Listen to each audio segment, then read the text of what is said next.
Vice President of Research and Social Mission, Prince of Songkhla University, Assistant Professor Dr. Aruniwan Buoniao, Director of Volunteer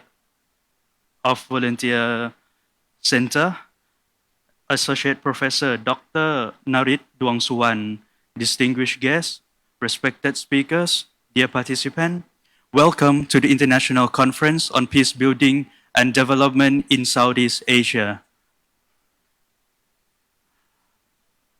First of all, I would like to invite Assistant Professor Dr. Kusuma Kuyai. She is the Director of the Institute for Peace Studies, as well as the chairperson of this conference, to give her welcoming remarks. Please welcome.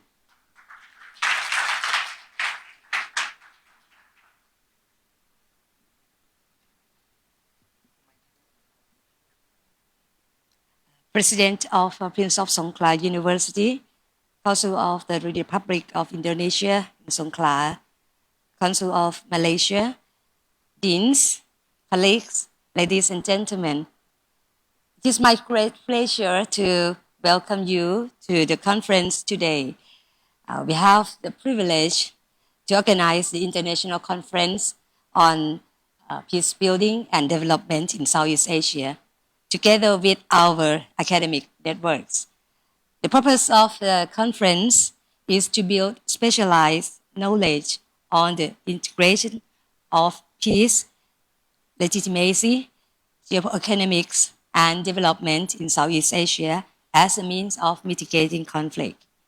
Firstly, I would like to introduce to you about the Institute for Peace Studies, Prince of Songkhla University, that they call IPS, as the major host of this conference.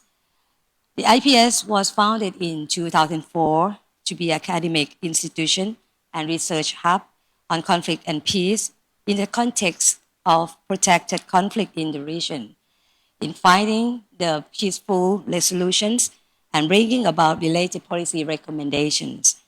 Since 2008, IPS has offered the master's degree in conflict and peace studies, the first of its kind in Thailand's southern region.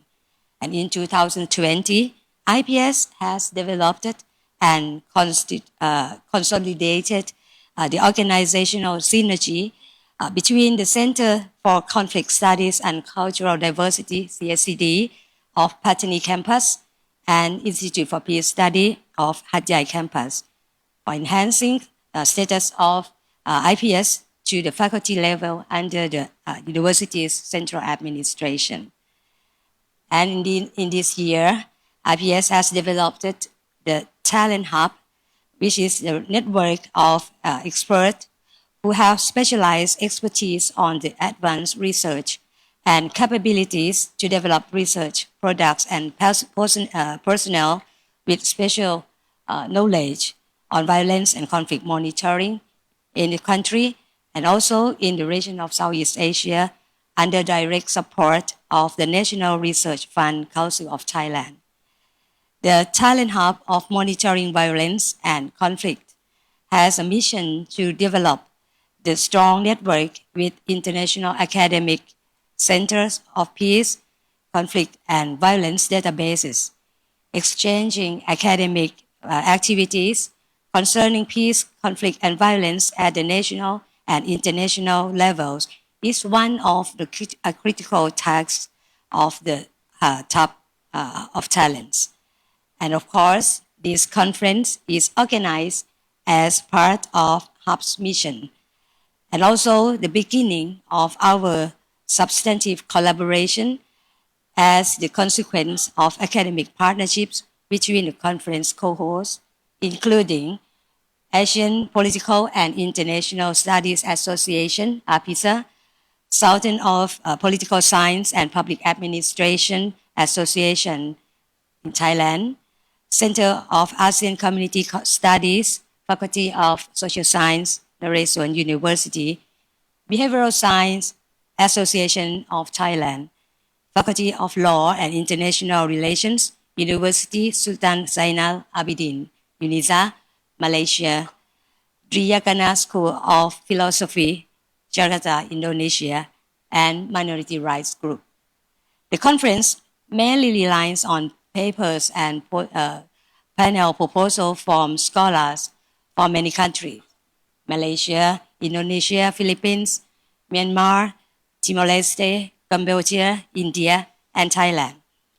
All accepted presentations today on various topics in this conference are divided into two principal panels and 14 parallel panels.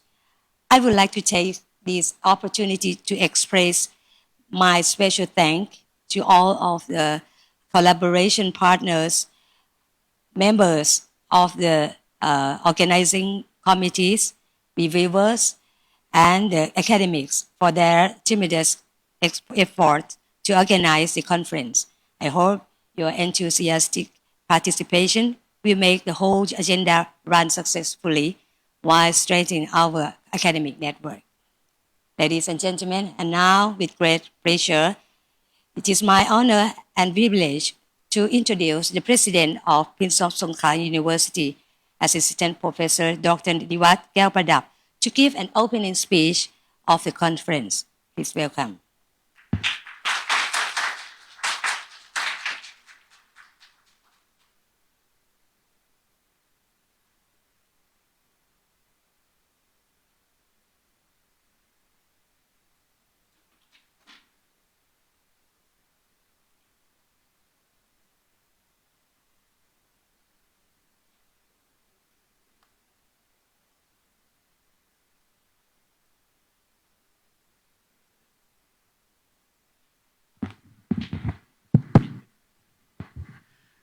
Excellency Consul General of Indonesia for Songkhla, Excellency Consul of Malaysia,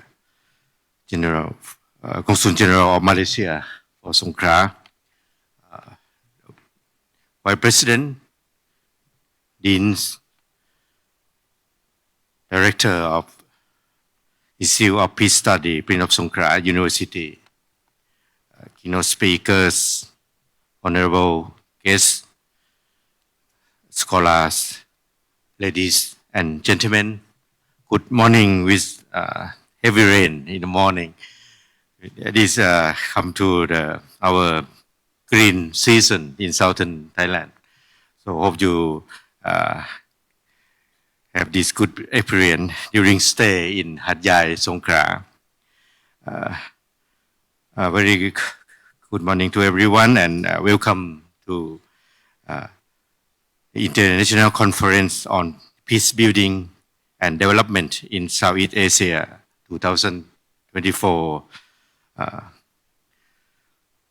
On behalf of the Prince of Songkhla University and Organizing Committee, we are very pleased to hold this conference because I think everyone knows that peace building is very much in need during this situation, as we know. Many sensitive even now needs peace. So I think our conference today is really timely, and the geopolitics, especially in Southeast Asia, will be one of the focus area that may help to make the peace for our global situation. The global and regional power rivalries have placed a particular on us on fragile areas of Southeast Asia, which are particularly prone to potential instability, like in the situation in Myanmar and the deep south of Thailand. Also in some countries, the violent conflicts have been resolved through the peace settlement about power sharing, which ushers in a more peaceful Mindanao and Aceh. As such, this conference addressed the question on how geographical areas in need of legitimacy and peaceful building cope with the challenge of geopolitics and internal conflict in Southeast Asia. The conference on peacebuilding and development in Southeast Asia is therefore seen, needed, and hoped to be a forum for researchers and professionals and interested public to explore conflicts to peace in this region.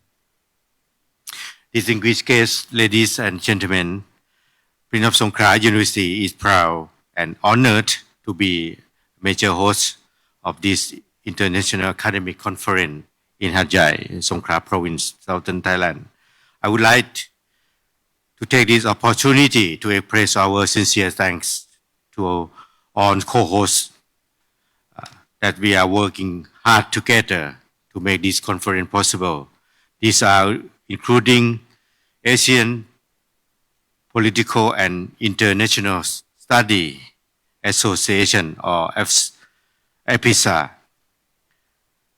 Thailand's Hub of Monitoring Violence and Conflict, Institute for Peace Study, Prince of Songkhla University, Center for ASEAN Community Study, Faculty of Social Science, Naresuan University from the north of Thailand, Southern of Political Science and Public Administration Association, Thailand, Behavioral Science Association of Thailand, Minority Rights Group, Faculty of Law and International Relations, University, Sultan Zainal Abidin, Yunisa, Malaysia, and Riyakara School of Philosophy, Jakarta, Indonesia.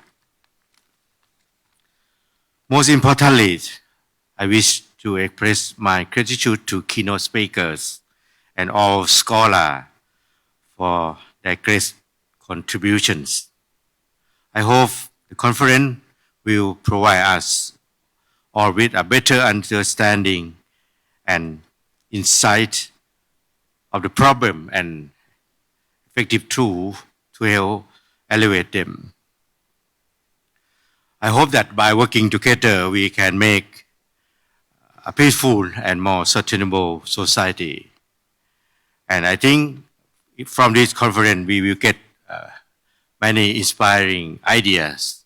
So please working together to turn this into action and making a peaceful society together. Finally, I wish all presenters,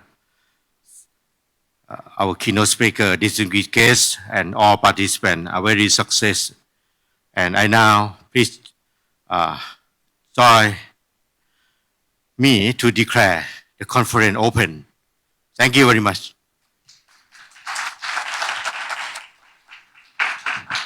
Thank you, the President of Prince of Songkhla University, Assistant Professor Dr. Niwat Kaopradap. And with that, ladies and gentlemen, the conference is now officially underway. Please join me a round of applause for that. And to commence our academic program now until 10 a.m., we will be listening to a keynote speech by Dr. Paul Chambers. Yeah, Dr. Paul Chambers is he is a faculty member at Naresuan University, particularly at the Center of ASEAN Community Studies at Naresuan University. Dr. Paul's special interest is in peace studies, human security, security sector, and security sector reform and border politics. Dr. Paul has participated in numerous projects over the years centering upon issue of democracy, human rights, and peace. So now, ladies and gentlemen, please welcome Dr. Paul Chambers.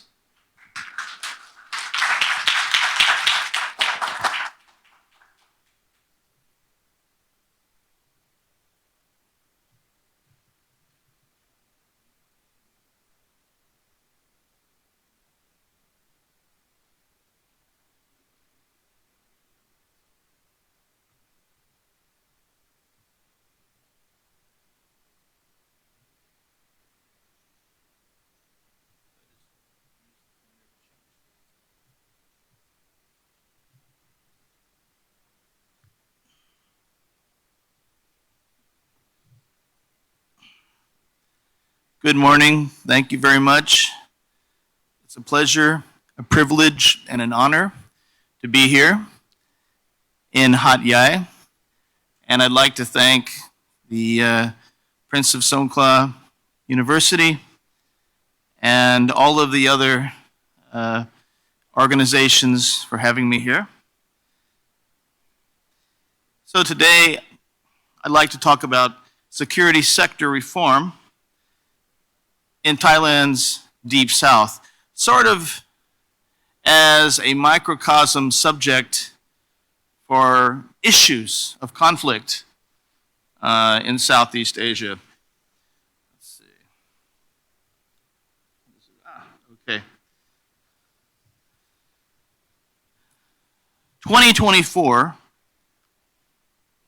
marks the 20th year that Thailand's Deep South has been plagued by an upsurge in violence between insurgents and Thai security forces. The overall insurrection, a reaction to Siam's attempts at forced assimilation, has lasted well over 100 years. In the first decade after 2004, soldiers relied on brute force, and there were some empty promises. Since approximately 2014, the Thai Army has prosecuted its counterinsurgency via a combination of elite-level dialogue as well as selective repression. Currently, the region, and when I say the region, I'm talking about the three provinces of Narathiwat, Yala, and Pattani, is in the 77th iteration of an emergency decree, the first of which commenced in 2005. The decree gives soldiers enormous latitude to use force against and detain whoever it wants in the Deep South with almost complete legal impunity. Today, the military appears to be borrowing from other past models of state negotiations with ethnic armies, such as the Philippine experience in Mindanao, the Indonesian experience in Papua, and even the Myanmar model of negotiations with ethnic armies, all of which used military force and negotiations accompanied by limited concessions. But such a security policy ignores local ownership of security needs. For the Deep South to become peaceful, Thailand's deformative security sector must be reformed. But what, if any, security sector reform has been achieved so far? Is it merely lip service? How might security sector reform be best applied in this region?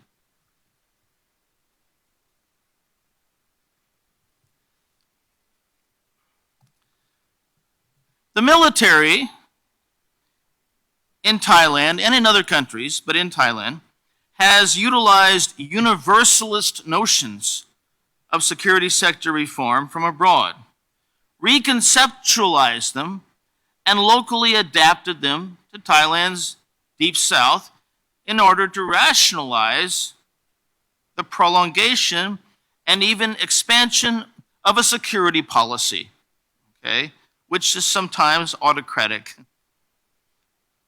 How? Well, a universalist definition of security sector reform sees it as thick, but also as thin. A thick version of security sector reform is meant to promote the streamlining, making efficient of security forces, enhance their professionalism, strengthen elected civilian control, increase transparency, reduce corruption, improve the justice sector, and diminish human rights abuses. But there's also a thin version. The thin version of SSR concentrates only on streamlining and efficiency to make the military more successful. Okay. But the thin version is often what the military concentrates on. Throughout the history of this conflict, time and again, state actors have tended to prioritize unconditional triumph. Only recently, with the crisis unending, seems like a stalemate, has serious dialogue commenced, though violence by both sides persists.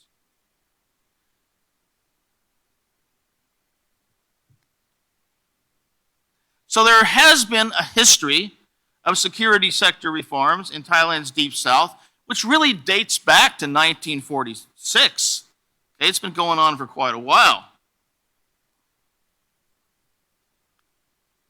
The first security sector reform was in 1946 under Prime Minister Priti Panomyong.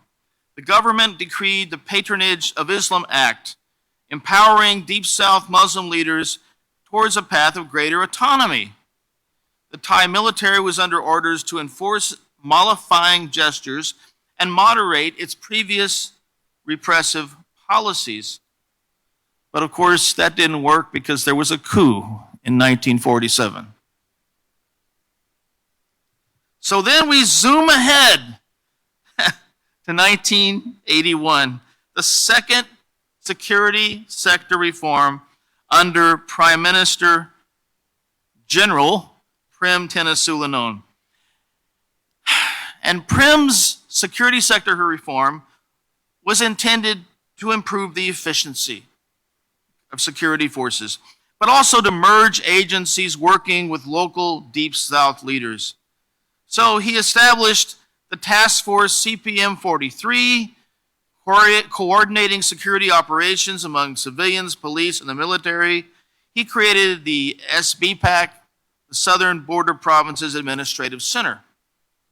So there were some changes to improve efficiency.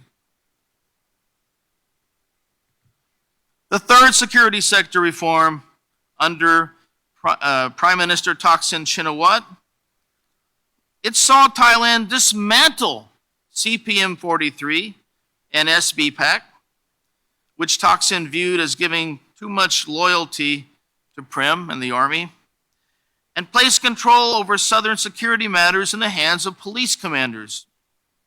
Okay? But all of this, of course, exacerbated tensions between the army and the police, and also made local people very angry. Well, we know how this ended, of course. There was a coup against Thaksin. And we have the next security sector reform, which was under Prime Minister Surayut Chulanon, another military man who brought back Prem's policies. Okay.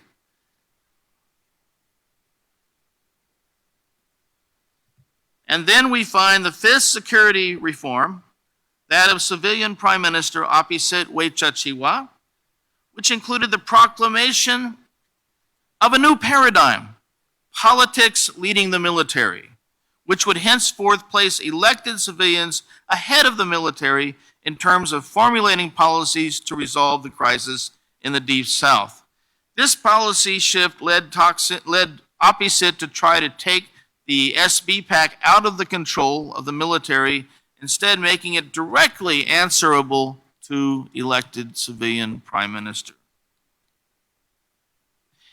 And in fact, Opposite's policies carried over to the next prime minister, Yingluck Shinawatra. Herself, the sixth security reform, she gave the Royal Thai Police a leading role, though, in the Deep South, through a new police-led Southern Border Provinces Problem-Solving and Development Center. Finally, in 2013, Yingluck's government began a direct dialogue with the BRN insurgents. So this was a period of changes whereby the military was becoming more efficient, but also becoming more progressive in some of its policies. But there was another coup.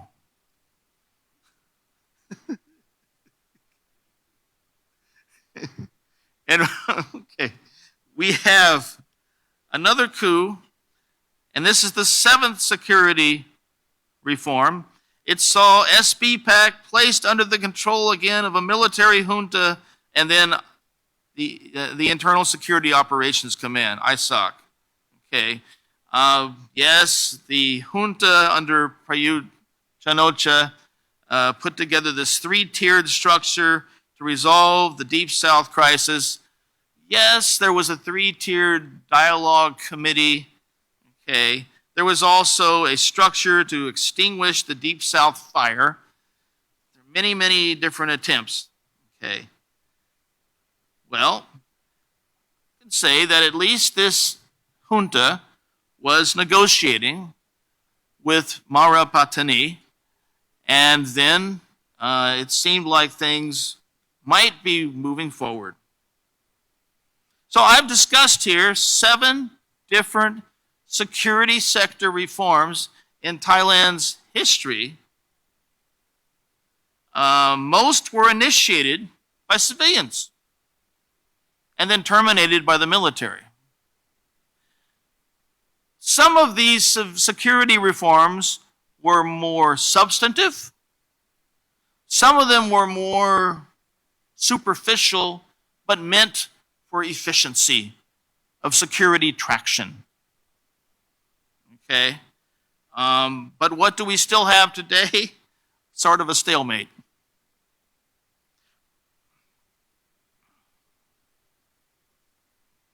For any security sector reform to be successful, the military is going to have to build trust in the Deep South, not simply boost its efficiency and abilities to engage in combat. Building trust necessitates making compromises. Otherwise, the Deep South local Malay Muslim population will assume that the Thai military security sector reform is simply lip service, public relations, without any substance. We are now, though, in 2024, and there is sort of an SSR, security sector reform. Okay?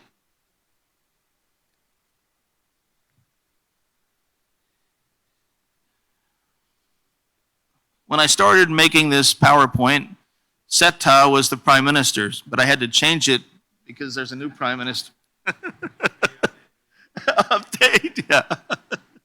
So we do have the latest security sector reform, and that is under a civilian government. An elected civilian government moves toward political space in the Deep South, removing control over the SBPAC by ISOC. Okay? So this has been one of the efforts, because at the end of the Prayut-led regime, ISOC still dominated the situation in the Deep South. And it still kind of does in many ways. But what has been attempted under this new government is to try to remove some of that domination by the military over the SBPAC, but also ensure that the people on the SBPAC Council of Advisors come out of civil society. That there are people on the Council of Advisors to the SBPAC who are members of the Deep South. Okay? And what is that advisory council? It offers opinions on policy of an administration of the southern border provinces, advice, cooperation, and evaluation of the performance of SBPAC, provides opinions to the Prime Minister. Another new effort under this elected government of Ung Ing is that officers, soldiers, and others are being placed on trial for the 2004 Tak Bai Deep South massacre. Now, a lot of that effort, though, is being pushed by the People's Party in Parliament. But it's really moving forward to see justice done, to see some justice after 20 years. The question, though, remains, to what extent is the security sector interested in this justice? Okay. I think there are some members of security sector in Thailand, or people who used to be, who might be quivering a bit about what's going on, because there have been many human rights violations in the Deep South. Also, in Parliament, there have been efforts to make the security sector policies in the Deep South more transparent, accountable, and equitable. So, the People's Party favored stronger proposals to dissolve ISOC, actually.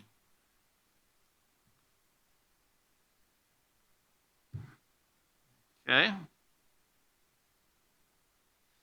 There are continuing problems of Thai security policy in the Deep South.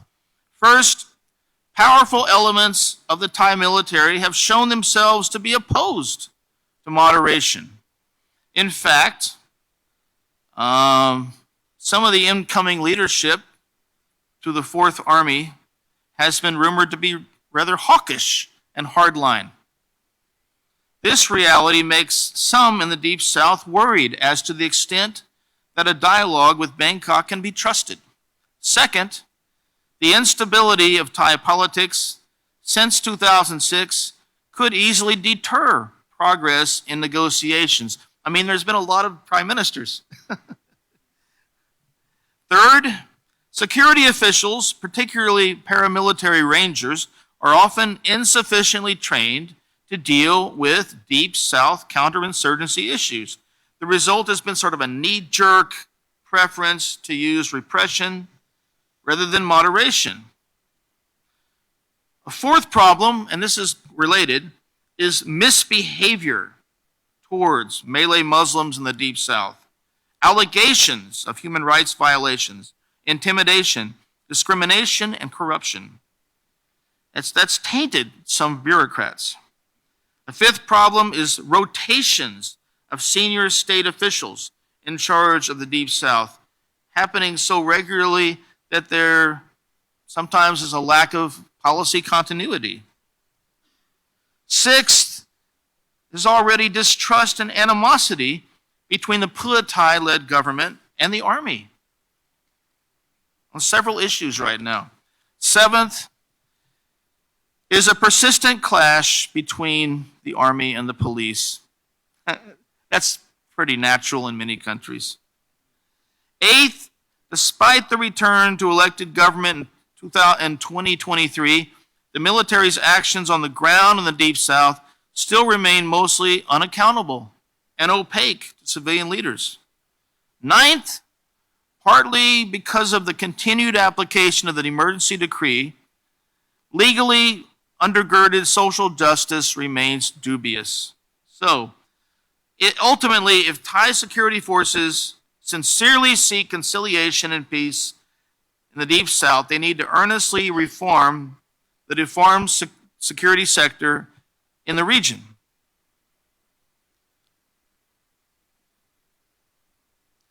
So, how might security sector reform be best applied in the Deep South?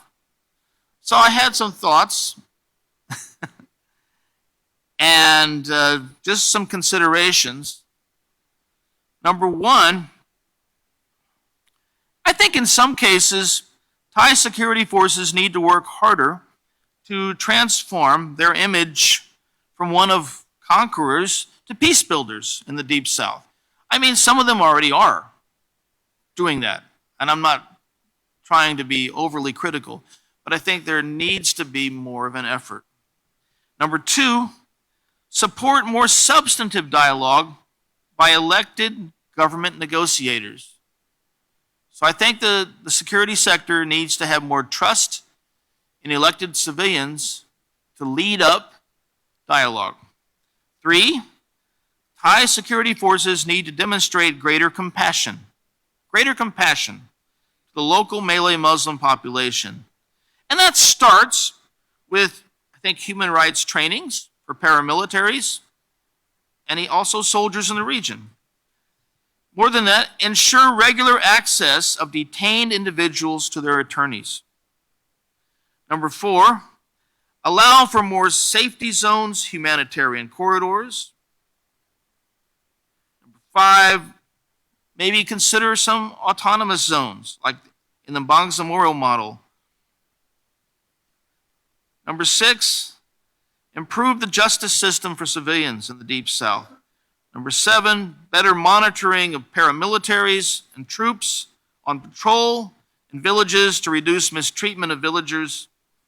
Number eight, maybe weekly meetings of community leaders and local military leaders more often. Nine, greater accountability, transparency of military in the Deep South to the Defense Ministry, as well as parliamentary committees that are meant to oversee them. Number 10, ensure the rapid delivery of security needs to villages at all times. So in conclusion, after 20 years of heightened violence in the Deep South, it is clear that a continuation of state militarization will only be met tit for tat. The failure of military victory proves that. It's a stalemate. It is thus time for all stakeholders to work to end this crisis. The Thai military is one of the leading stakeholders in the Deep South. Security sector reform will go a long way toward peace building and eventual regional development, to use two themes from this conference. But in 2024, as long as suspicions reign between the military and the Deep South civilians, as well as the military and the elected government, any movement toward diminished hostilities will be delayed. Thank you very much.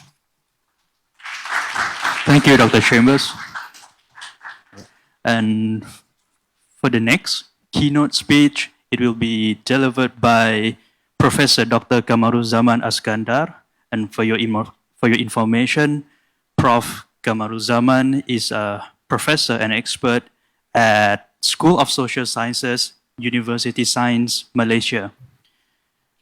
He is also a regional coordinator in Southeast Asian Conflict Studies Network, and Prof. Kamaruzaman has been involved in peacebuilding processes around the Southeast Asian region, including Aceh, Mindanao, and in southern Thailand.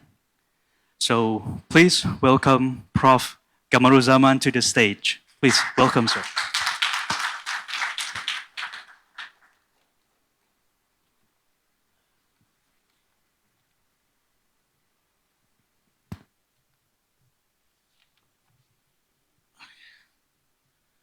Bismillahirrahmanirrahim.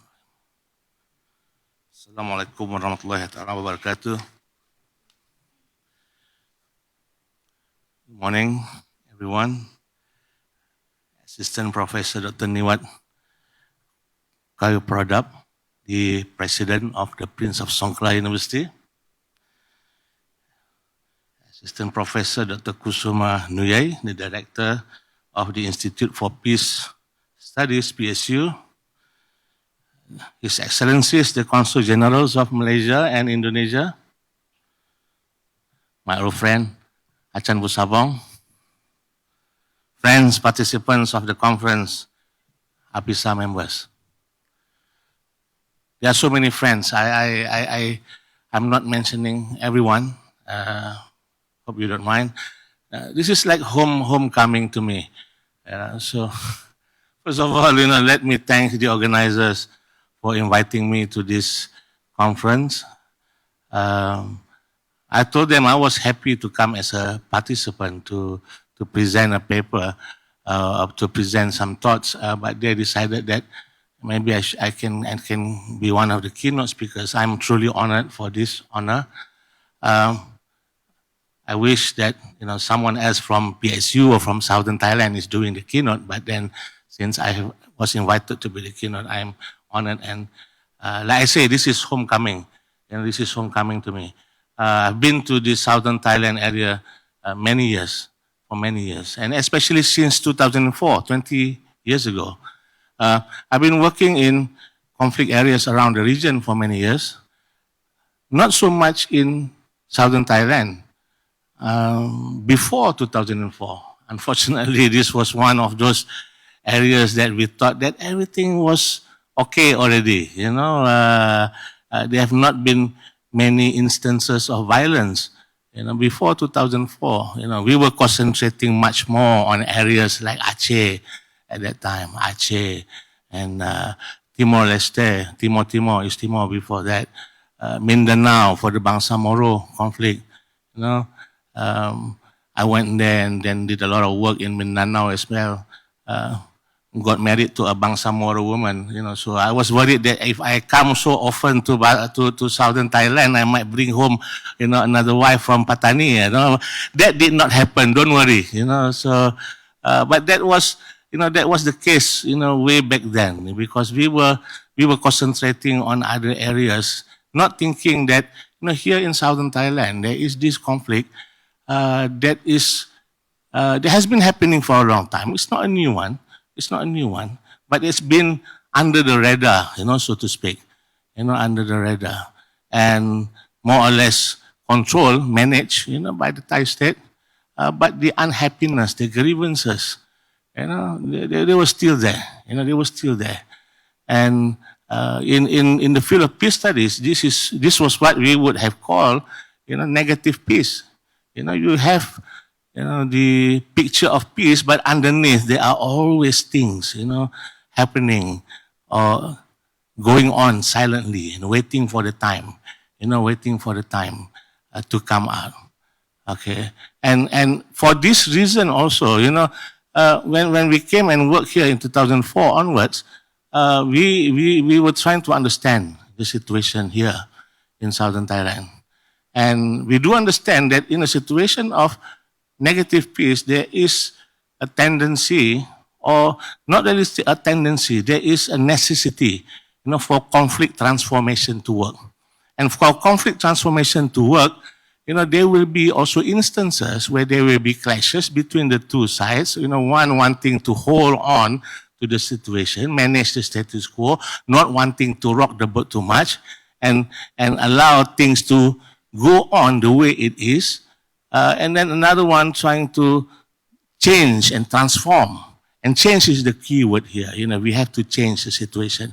Because if we do not change, then the historical grievances, the unhappiness, and all those things, will continue. So there is a need for conflict transformation. There is a need of change. So when the violence happened in 2004 onwards, there is some kind of understanding why, this happened. Because that was what people, when in desperation, that's what they do. When the doors have been closed, when options are not there on the table, they tend to revolt and do things, that might harm others. And any form of violence is actually not accepted or not acceptable, but we do understand that these things do happen. So that's why my approach in dealing with conflicts have always been in looking at it from a conflict transformation perspective. Conflict transformation perspective. And then combining conflict transformation, the need to transform the situation to move on from a situation of war to a situation of peace, but at the same time trying to insert more peaceful aspects of peace building within that approach of conflict transformation. And that's why we came out with this, this approach, this strategy that we call transformative peace building, because there are various aspects that need to be transformed. Various aspects that needs to be transformed in a situation like Southern Thailand. Unfortunately, we have been doing that for 20 years, and there have been not as much success as we would have liked it to be. I mean, things have moved, but albeit in a very slow, sometimes people even say, static at some point for various reasons, which I will go to. But like I say, this is a homecoming, homecoming to me, because then it gives me some moments, some opportunities to do some kind of reflection over the work that we have done over the past 20 years. So I will be mentioning again, what I see have been done in terms of conflict transformation and peace building, for Southern Thailand.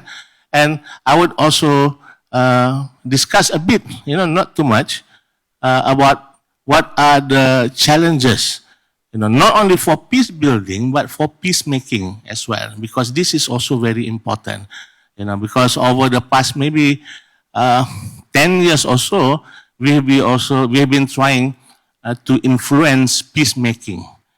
And for those from the peace studies background, you know that there is a difference between peacemaking and peace building, because peace building, would be the things that we all do as members of society, trying to have an effect on the conflict situation, trying to build up peace, from bottom up. It's a bottom up process. It involves stakeholders like civil society organizations, NGOs, the academicians, the scholars, the religious leaders, community leaders. We are all there doing peace building work on the ground, trying to push forward, the process, as opposed to a peacemaking process, which is more of a top-down process. Peacemaking would involve the peace process where you have the main actors, the main armed actors especially, sitting at the formal table doing negotiation and trying to figure out how to end the violence, how to come up with a formula or a solution to bring sustainable, positive peace to the situation, and then hoping that, all the things, all the good things that they decide on top will then trickle down and then inform and contribute to peace, on the ground as well. So then it's a matter of connecting, the top-down peacemaking approach with the bottom-up peace-building approach, somewhere in between, and there should be some kind of complementarity, between all the actors, the top-down, the bottom-up, outside, inside.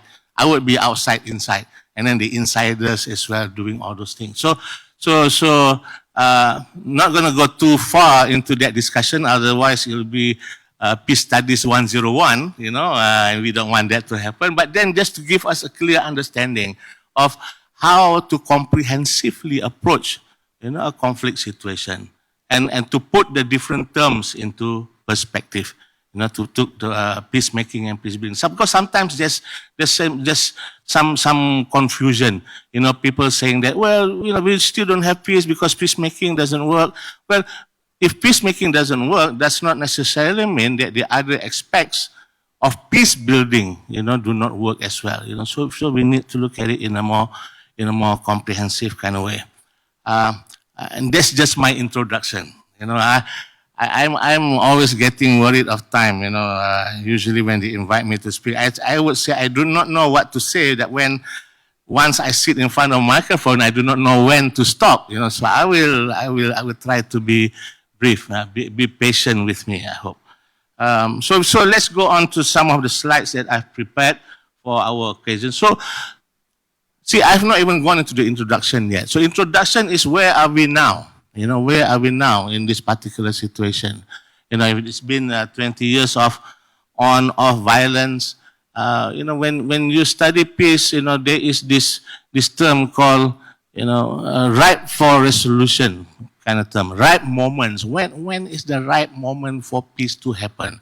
Is the peace is the situation ripe for resolution? When is it time for us to do these things? And then when we were talking about the violence that have been happening for the last 20 years, we keep asking this question also. When would be the right moment?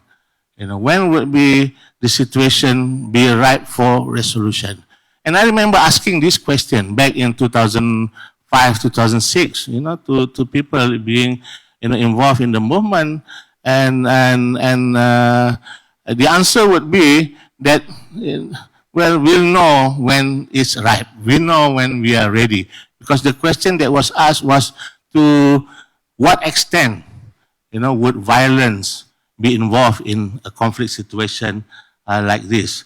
And back then, it was a situation of when we are being taken seriously. When the state decided that, look, we do understand what the situation is like. We do understand the grievances of the people and the groups, and then we want to talk to you. Because at that time, there was no talking, no talking. So the reason given, for the violence, as you well know, is what they are, and then the time when it will stop is when they would be taken seriously and be involved in a formal peace process. Okay. And of course, that went on for some time. And there were lots of initiatives, that were done before that. We have the Langkawi talks, we have the Bogor talks, we have intervention of many third parties. They want to come in and to help out, but it was not successful. All of them were not successful until we come to the point where there was an occasion, where in 2013, February 2013, and a document called the General Consensus on Peace Dialogue Process was signed. This was the time of Yingluck, Shinawatra, and then it was signed, and it was, for all its worth, and people criticize it for many things. But to me, despite the the shortfalls of this general consensus, at least, it's a formal process. The formal process began. You have the informal ones, but then the state would always say that we will not recognize whatever has been discussed. But then since then, we have the start of a formal process. But it's also a set day, for the movement. Because of two things. One, because of the consensus saying that talks with, or dialogue, with the Party B, will be under the framework of the Thai Constitution. And for a group that has always been fighting for independence, this is a catastrophe, for many of them. So they did not want, many of them rejected this, saying that, this is something, not acceptable. But at the same time, it is some sort of like a precondition to start the talk, that you cannot start a talk without some preconditions, and one of the main preconditions was that it has to be under the framework of the Thai Constitution. So, but eventually it was more or less accepted, although not really put on the table, but it's there. And then the second one is the creation of Party B, putting the liberation movements together, with other stakeholders, because the consensus said that, well, this is a dialogue that will involve Party A, the state, with those that have grievances, unhappy, with the state.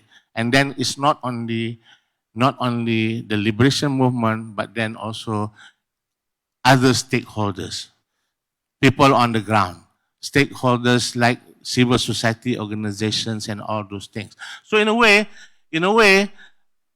many people see this as diluting the influence of the liberation movements. Okay, and to me, that has also been part of the strategy, of the Thai state. It's a very clever state. It's a very clever strategy to dilute the importance of the movement, and then questioning them in terms of whether they truly represent the people or not, and sort of like a divide and rule kind of policy by the state. So you have that, So if you are demanding something, why should we follow your demands? Because you are not the only one, doing the demands. There are also other groups, and the other groups, are easier to work with, and so so this divide and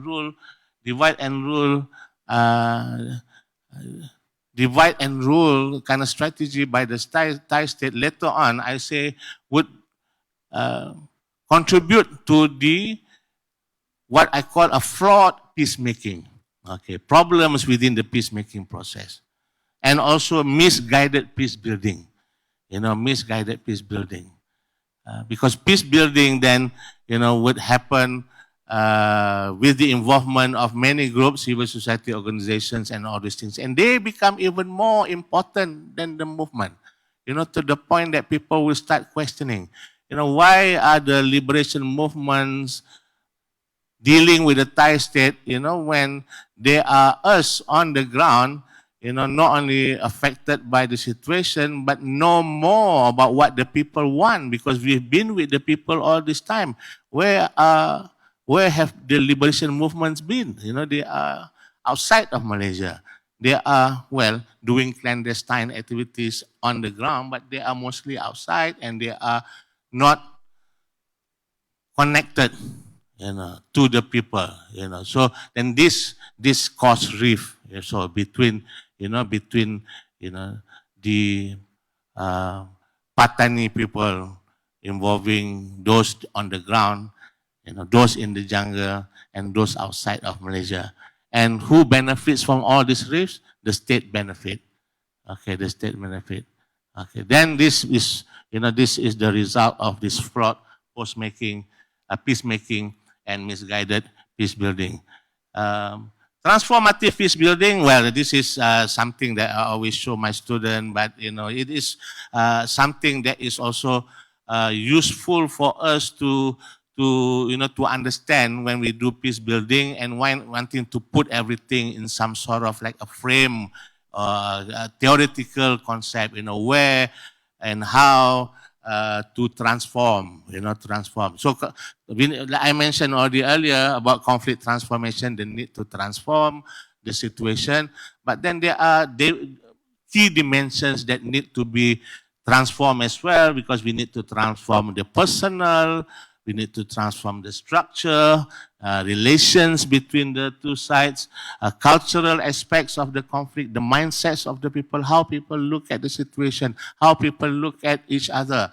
And then we have to do this in sort of like a strategy that will look at it as a long-term process, because peace building is long-term. It doesn't happen every day, or it doesn't happen immediately. We have to go through several processes, short-term, mid-term, long-term, and then trying to transform all these aspects at particular times, contingent upon the needs of that particular time. So we need to introduce all these strategies according to this time frame, to this time frame. And there must be complementarity and contingency.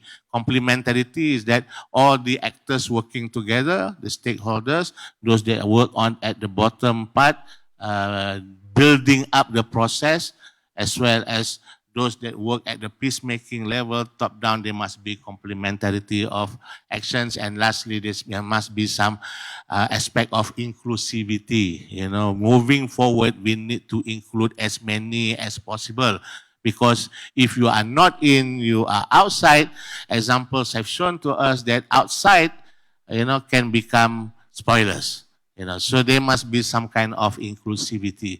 And then inclusivity also is connected to the aspect of representativeness.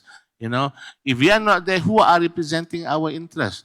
Why are only a particular group in there?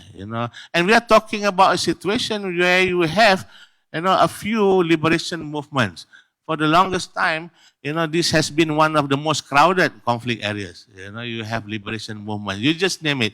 You have the PULO, Patani United Liberation Organization. You have the different factions there.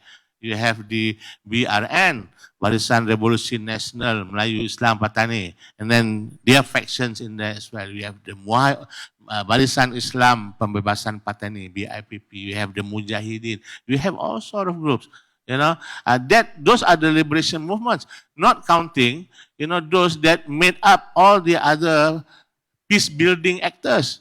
And please, understand, that we might all be working on the same goal of achieving peace, but, we might have different ideas on what would be the end result that we want and how to go about doing the process. And especially when you have a situation where there are many actors wanting to come in and to fund peace-building activities, then we have so many more. So many more. Everybody fighting to get grants and, funding and all these things. It's a very crowded, it's a very crowded space, and then you also have international actors, those people with good hearts wanting to continue to contribute to the situation. Not only doing activities, but funding activities, from outside the region. We are not talking only from within the region, outside the region. Where are all this money coming from? European Union, USA, Asia Foundation, Sasakawa, Berghoff, HD, Humanitarian Dialogue, so many. It's a very crowded field, So you have all these things. You have all these things. Not counting the Malaysians. The Malaysians are also here. I'm here. Although I always try to leave it to the people to do what's supposed to be done. Because it's not my duty. It's your duty. It's all our problem, but it's your duty to do more. Because I've always believed in the concept of insiders, and solutions coming from the soil of the conflict. If it's a problem that needs to be solved, it is the people who live here that needs to solve the problem. So that's why and we from Malaysia, we try to limit our involvement. So success for I think in terms of transforming the CSOs, we have been successful because, back in 2004, we do not see so many civil society organizations, the NGO, but now there are so many NGOs, so many civil society organizations doing all sort of work, to support peace building process, gathering of information, organizing seminars and trainings. Sometimes when I look at Facebook and friends send information about training, like almost every day there are training, seminar, workshops. And then unfortunately I see the same faces again and again attending all these things, which is a problem that we need to resolve as well. And then supporting and protecting, abusers, raising awareness about the issues, trying to have interfaith dialogue, communications between the communities, helping livelihood programs. All these things have been done by mostly CSOs with contributions from various funders, including the state. I know the SBPAC also has been doing a lot of activities funding CSOs. So a lot of these things. So in terms of transformation of the CSOs, no problem. I think we have done a very good job.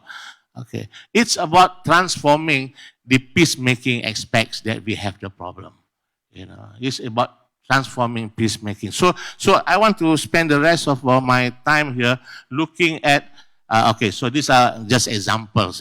Just examples of activities done by the CSOs, raising the identity of the Malay, Muslim, and organize this from the Bina Patani programs. They have been also active in promoting the rise of Malay, nationalistic sentiments, the Melayu Raya gathering. Of course, in retribution, we have this SLAP now, strategic lawsuit against public participation. Because sometimes I think, when the state was encouraging the involvement of public participation and the role of civil society organizations in organizing these things, sometimes I think they feel that maybe we forgot to put a brake mechanism. You know, we want to allow people to do these things, but then there must be some kind of limits as to what, you know, they can do. So that's how I see SLAC, you know, for example. But this is going on, and these are all contributions of the civil society organizations. Many others, I've just highlighted some of these. And then we have the Southern Thailand Peace Talks. And the Southern Thailand Peace Talks have gone through various periods, various stages. I put 4 photos here. One at the top there, top left, is the one, you know, when we have the general consensus in 2013. Ustad Hassan Taib, you know, representing the BRN, signing the general consensus on the part of the BRN, although we know that it wasn't really with full blessing of the BRN, but, you know, it was something that was pressured, you know, for the BRN to do, and especially for Ustad Hassan Taib, you know, to do.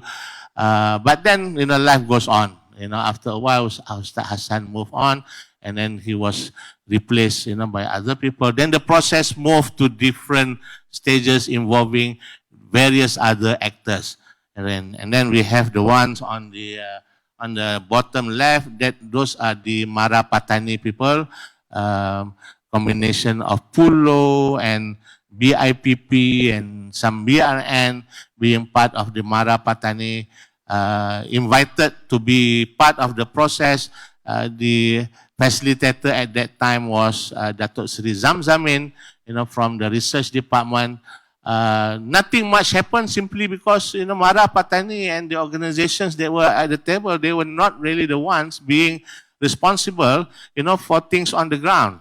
And then when you invite people to the negotiating table, it has to be for a reason. And it has to be because they can stop, you know, violence, things that are happening on the ground. And these were not really the people. So then the process moved, you know, to a different stage where the BRN was then invited to come to the table. Basically, you know, answering their question.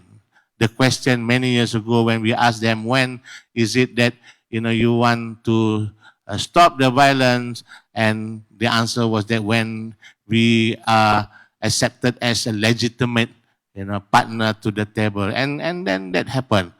Unfortunately, the violence continues, but then it's a work in progress. And then we have the Tan Sri Rahim Noor, the former Inspector General of Police of Malaysia, as the facilitator for a short while. We knew that he was not going to last very long, you know, especially after Anwar Ibrahim became Prime Minister, you know, because he has a history with Anwar, you know. So he will not be there for very long. And then he was replaced by General Tan Sri Zulkifli Zainal Abidin, former Chief of Staff of the Malaysian Armed Forces, the one, you know, the smiling guy on the bottom part. And then who was also former Vice Chancellor. You know, like us, he was Vice Chancellor of the National Defense University. You know, so we were thinking that, oh, maybe we have a scholar, you know, being a facilitator. Maybe things will be different, you know. But unfortunately, you know, it's a bit more difficult than that, you know, because he might be Vice Chancellor of National Defense University, but he was also a former Chief of Staff of the military. And my experience working with, you know, military people, especially the generals, you know, is do what I want, you know, do what I want you to do, you know, and that's it, you know. So it was difficult. So the different styles of the facilitators, you know, also have an effect on the process, you know, simply because you have the individual, but also you have the perspective of the country, you know, that they are representing. Okay, and Malaysia has always said that, look, you know, we want to help solve the problem of Patani, you know, but then we also want to do it in a way that will not jeopardize relationship with our friends, you know, in Bangkok, So they have always there need to be some kind of balance between how we treat, the movement, many of our leaders, many of whom are in Malaysia, and then how we do the process, as well as trying to sort of like maintain always good relationships, with the states and with the people in Bangkok. Then now also we have a new facilitator, also previously of the research department in Malaysia at the Prime Minister's office. And then, but I do not know this person. I've never met him, so I'm not sure in which direction it's going to be. But I think it's going to be more or less the same. But what are some of the challenges, to the peacemaking process? I'll quickly go through this. I do not want to spend too much time, although these are important because of lack of time. But some of the challenges to the peacemaking process and for transformative peace building is the role of the third party. And we know that, the third party can play different roles depending on the mandate given to the third party, whether you are a facilitator or whether you are a mediator. Malaysia is a facilitator. Malaysia is not a mediator. So that means, whatever outcome of the process would have to come from those that sit at the table. Okay, so, but that is a challenge, that is a challenge because I think the BRN wants to have, and other movements also want to have mediator instead of facilitator. They want the playing field to be level. So a mediator is seen as someone or a third party that can balance the field, in an uneven field. Okay, so the challenge is also the crowded nature of the process. Crowded nature I have to mention here again because to me I see this as affecting, the peace process. The way I say, why I say affecting the peace process is that, it's like this, sorry, the Malaysians are here. You might not be happy hearing this, but then I think Malaysia sometimes are unhappy if there are other groups that want to come in and who they see as intervening in the process, And then those other groups would include groups like, Humanitarian Dialogue, HD, or groups like, Sasakawa. It's okay, I mentioned these things, and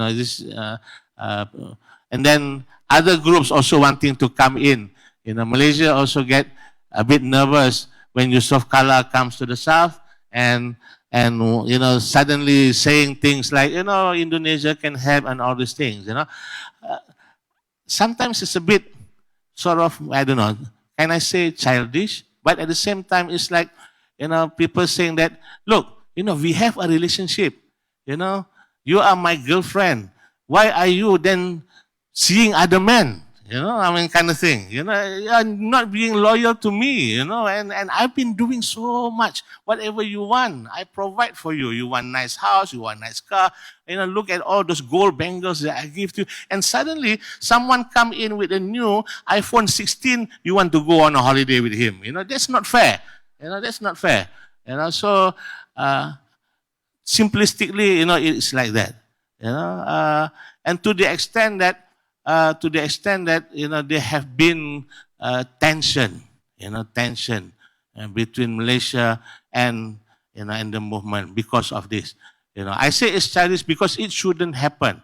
Because I come from the perspective of looking at things from a comprehensive way, complementarity of actors. There should be complementarity. We should know the boundaries, yes, but then we should also all be working.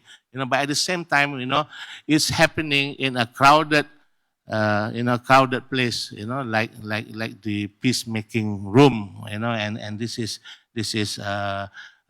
has been causing also, tension, causing tension. At the same time, the other groups are also not happy, with the people, the movement at the table, because they say that, look, we have been doing so much for you, and then when it comes to deciding on things, you don't look at us, you ignore us, So a lot of these things, have happened on the site, So we need to figure out how to go about doing these things. Capacity and suitability of the third party, how to get the right person to do the job, is very difficult question to answer because we do not have people, for example, like Mati Atahasari, the late Mati Atahasari, from the CMI, the Crisis Management Initiative from Finland, or we don't have a Kofi Annan, or we don't have, we still have, President Carter, he's 100 years old now, but we don't have that kind of figure in Malaysia. So whomever is sitting doing the facilitating job actually is someone who Malaysia feels, is the most suitable person. Okay, and appointed by the government of Malaysia. And it has to be some, a person, with some level of authority, easy to work with the other departments and all those things. So not necessarily the person who has the best capacity, to do the facilitation. So that is something, that Malaysia has to figure out, what to do. Because we have gone through all these facilitators and things have not been moving. We need to ask ourselves, I'm Malaysian, I ask our questions all the time. Are we doing the right job or not? Are we sending the right person to do facilitating or not? What's our secretariat doing? Are they doing a good job or not? How are they dealing, with the two sides? Are we maintaining good relations always? Are we informing them enough? Are we giving them, all the help that they need to be in the peace process? And sometimes I say we don't. Yeah, because I know that there are things that for example, the BRN wants to enhance that the Malaysia has not been doing. And then when other groups like HD or Sasakawa comes in and, dangle a trip, to Tokyo or to Barcelona, and these people jump, because they feel that not only because of the trip, but because knowledge for them, that they can get, from visiting, all these places and exposing and being exposed to all the other groups, that have been working. So if Malaysia is not doing that, Malaysia cannot say then the BRN or movement people cannot go and do these things with other groups, So then the issue of representativeness as well as inclusivity, who are sitting there, should they be there? Mandate, are they? Do they have the capacity? We need to look at who are the people sitting there at the table. Do they have the capacity not only to do negotiation, but to understand the needs of the people and to represent, us, people on the ground. We are not there. They are our representative. They should have all these things. Then uncertainties related to approach, outcome of the process. Sometimes I am also not sure. What is it that they all really want? Sometimes the discussion, I know for a fact that sometimes they are not on the same page, looking at things from different angles. Even the simple thing as the JCPP, Joint Comprehensive Plan for Peace, that we have now on the table, it started out with disagreement on the aspect of the goal that we are trying to achieve. For the Thai state, they see the issue as an issue of reduction of violence. But to the BRN, reduction of violence is not enough. Reduction of violence cannot be seen as a success of the peace process because it is temporary. It does not resolve the historical injustices. It does not resolve the issues of justice and all those things, and doesn't give a political solution, to the problem. They want more. So that's why even at the JCPP we have ROV/COHA. COHA is cessation of hostilities, because the BRN are saying that, look, we are willing to cease all sort of hostilities and the problem, not only to reduce the violence. That's our goal.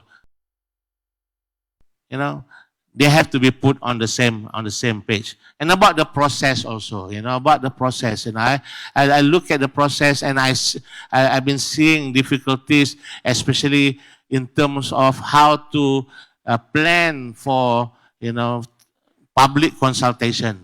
I give you an example. Now on the table we have JCPP, public consultation. But how to go about doing public consultation? BRN wants to do public consultation, different types. They want to also do it on their own, not involving, the state. But the state say we have to be there all the time. But BRN is saying that if we are doing public consultation, asking the people what they want, do you think they will be honest in saying what they want when the state representative is sitting in the room? So we want to have, consultation, direct consultation. So those are the kind of things, that we are still working on. The next one, maybe another 4 or 5 more minutes. Please be patient. Second, the next one is the uncertainties and unpredictable nature of Thai politics. Okay, I'm in Thailand now. I will not comment too much on these things. Okay, because I still will be here for 2 more days. But you understand what I mean, And the previous speaker also have alluded to the different, prime minister, and it's like, musical chair, and the music stops, someone sits there, and we don't know who is this person, what they can do, so it's always unpredictable, and it's always difficult, to maintain continuity even in a peace process with that kind of uncertainties, because, we are not even sure if we will still have the same, policies. The people we know will change. For example, the JCPP, I remember it was introduced early last year, and then we were going ahead. We were trying to get that signed in January 2023, but then it was put on hold because we are not sure whether what will be signed then will also be agreed upon by the next government or the next panel, and we are not even sure if the panel is still the same. And then what happened since then until now? Nothing happened. So this is something that we need to look at, maybe beyond our control, but this is something that we have to consider. Uncertainties, unpredictable nature of Thai politics. And then the challenge of connecting the table to the ground, of connecting peacemaking and peace building. I mentioned this a bit, that over the years, I have seen the CSOs diluting the influence of the movement, especially among the people and especially to the Thai state. And this has to do with the success of the 2013 General Consensus Strategy. So you have a situation where I feel that, the CSOs now is playing a bigger role, which can be both positive and negative. Okay, positive and negative, And at the same time, we have the movement saying that, look, we are still here, But the people are saying that, look, what have you done? What have you done? Except sitting at the table and arguing with the Thai state. We have been doing a lot of these things. Now we are actually the ones doing things for the people, even more than we have done. So now we have that disconnect between the table and the ground. And then even among the CSOs now, you have celebrities among the CSOs. I see some of our friends, constantly on Facebook doing live here down there. When they do a gathering, it's like, a celebrity coming to a concert. People want to hear, the CSO leaders talking about, the situation and all those things. The movement, BRN, do not have that opportunity because for obvious reasons they cannot come, to the ground. So they are losing out. So we have to figure out how to overcome this particular challenge. And this is my last slide. Sustaining the gain and momentum and continuing the momentum. So we have to look at how to agree on and move beyond the JCPP. Okay, I've already mentioned about the COHA and the reduction of violence. At the moment, we are looking at, what to do next. And what to do next is actually to sign some kind of framework, okay, some kind of framework to move forward, looking at how some of these things can be implemented. And this is important because the next step will be looking at political solutions, discussion about form of governance, which will become, very, very problematic, I think, and then all the other issues as well. So we are now at a threshold where if we do not solve these things will be difficult to move forward. So we need to figure out, how to go beyond, beyond the JCPP now. And where do we look for answers? People always make all these study trips. They like to go to other parts of the region. They like to go to Aceh. They like to go to Mindanao. They like to go to Timor. They like to go to other places. Looking at the different models, And I would say, I would caution, when we go to these places might share some of the dynamics with the conflict in southern Thailand, but they're not the same. Even in the style of doing, the negotiation coming out with the document. For example, the MOU Aceh 2005 is a simple document. And then it was it was general, you don't have very many details. And then only it become more detailed later on when you have the law on governing Aceh. So that was the approach, in Aceh.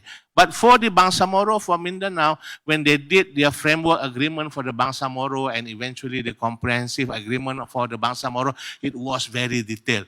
Everything was agreed upon. And it will make it easier, for implementation of these things because it needed to go through the Senate, the Congress, and the Supreme Court. And when you have all those things, it moves things faster then. So which way do you want to do the Southern Thailand peace process? What kind of document that you want to achieve? Do you want to have something like the Aceh MOU or the Bangsamoro FAB and CAB? Yeah, because the strategy will be different. In the different direction. So the Timor Aceh Bangsamoro model, my last comment is that, be careful what you wish for. You might get these things, but this might not be the one that you want. If you want the Timorese model, very good. Timor got its independence in 2002. They had a referendum and then they got their independence, but there are issues now. Okay, you have the Aceh self-governance. Aceh have a self-governance, and then it was said that everything since 2005, under the law of governing Aceh, all the things, all the laws have anything to do with Aceh have to be consulted with the Acehese people. Except that has not been happening. Except that now, even if you have Acehese ruling the local government in Aceh, things are basically the same as it was before, and it was a question, it's almost like Animal Farm, go back and read Animal Farm and you will understand what I mean, by what's happening in Aceh.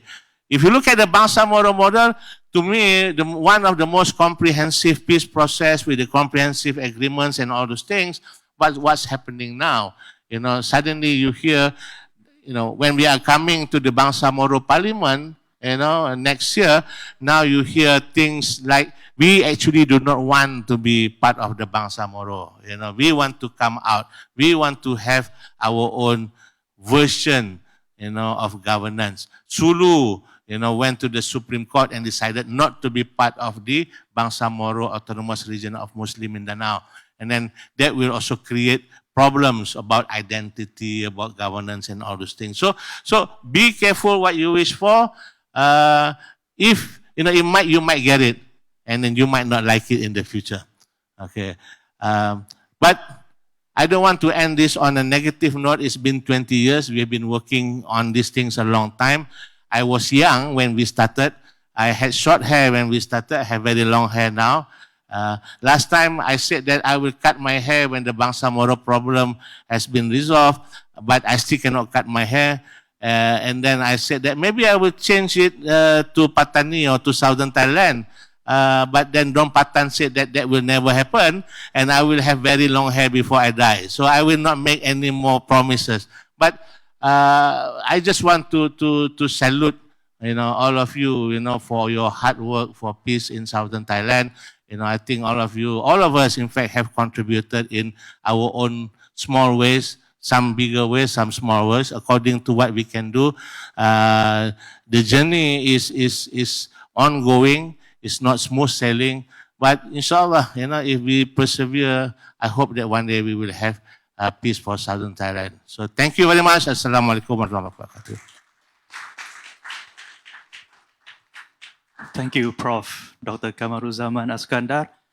All right. Okay, so now we have a token of appreciation to be presented to our keynote speakers. So with that, may I invite Assistant Professor Dr. Niwat Keo Pradap, the President of Prince of Songkhla University, to present the token to the keynote speaker. Please, here, sir, not on the stage, over here. First, may I invite Dr. Paul Chambers? All right, sure.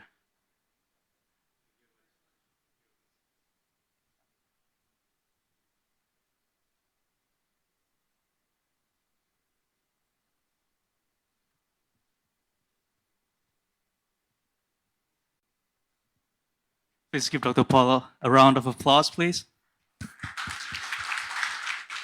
And now may I, Prof, please.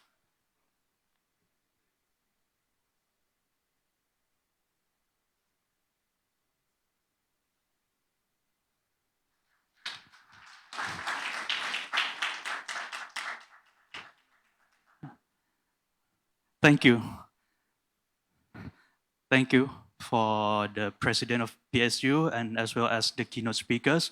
Now we will take about 10 minutes break, and then we will be back for our second session, which is the principal panels. Yeah, so we'll take about a 10 minutes break.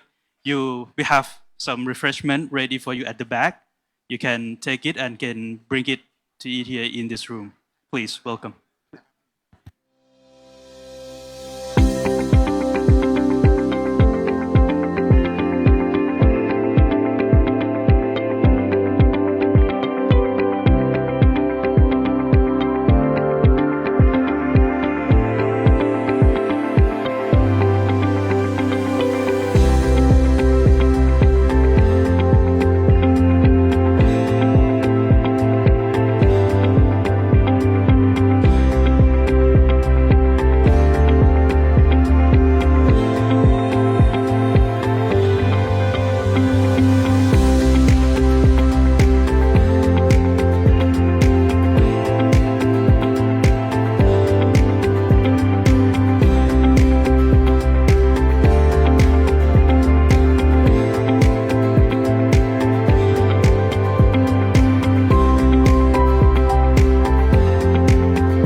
Thank you very much.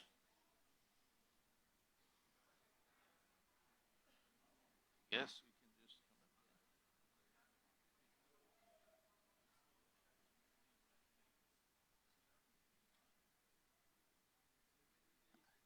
I'm not sure if there's a seat for me, but we need Dr. I guess I'll see it here. Yeah.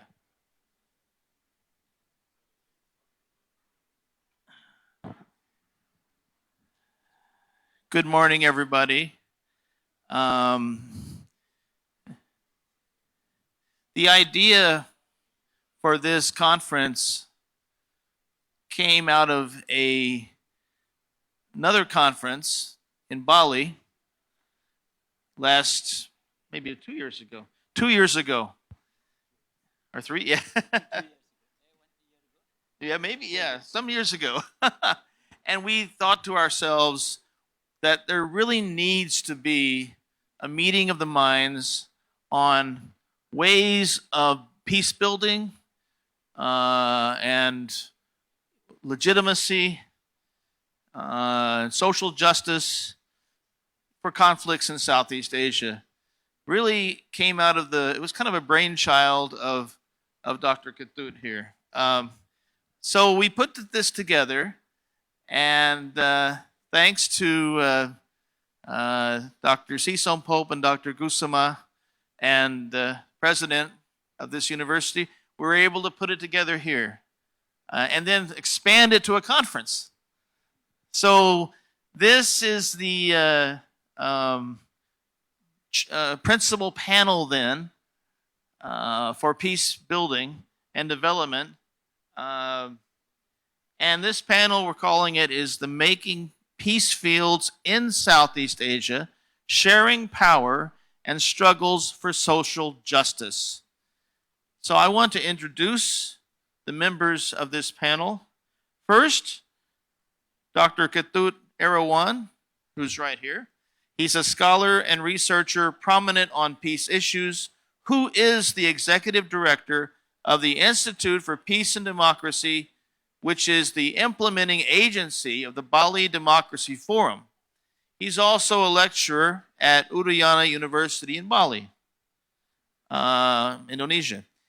Secondly, I want to introduce Dr. Sison Pope Jit Piromsi, who's a scholar and researcher who has for many years followed issues in Thailand's Deep South. He is the director of Deep South Watch, also the director of the Center for Conflict Studies and Cultural Diversity of the Institute for Peace Studies, Prince of Songkhla University in Thailand. And finally, far right, we have Dr. Kevin Nielsen Agoho, who is assistant professor, lecturer at the Department of Political Science and Development Studies, De La Salle University, Manila, Philippines. So with no further ado, let's start with Dr. Ketut DAY01. Oh, and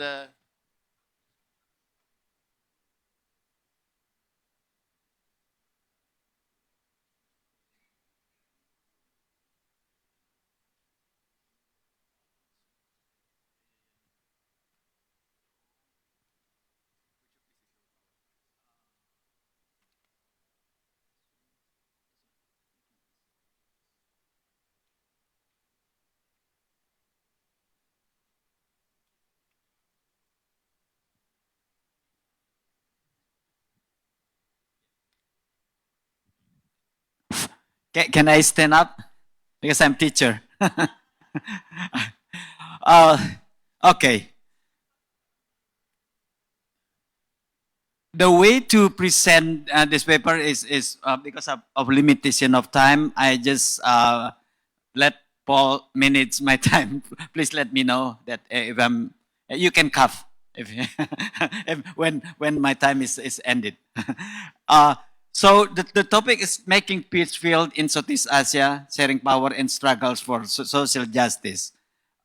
Why is the topic becoming like this? While when you see the program is different, because of this, yeah. we start at Apisa June, July, the first day. Yeah, Brendan and the gang is there in Bali, and then we discuss about what is the future of our meeting, and we come to the point we should discuss about building legitimate peace in Southeast Asia, and then it's become geopolitics, legitimacy, peace building, and comparing global South experiences after we discussing a lot. And then,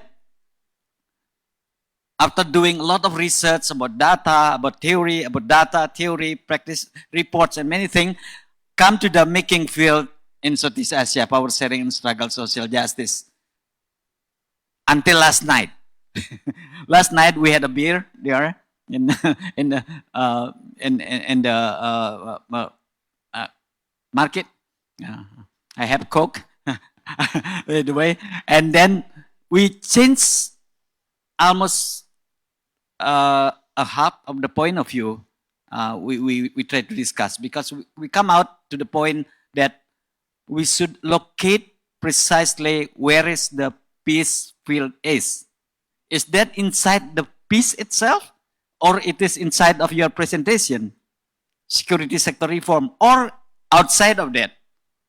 That is my topic of presentation, the theory I try to develop with the help of Sri Sumpab and also Paul Chamber and the Brendan yesterday gave me a lot of point of view. I will discuss about 6 issues, maybe not all of them, just depending on the time. Yeah, peace as a field, sharing power, struggle for justice, making peace field, and summary and reflection.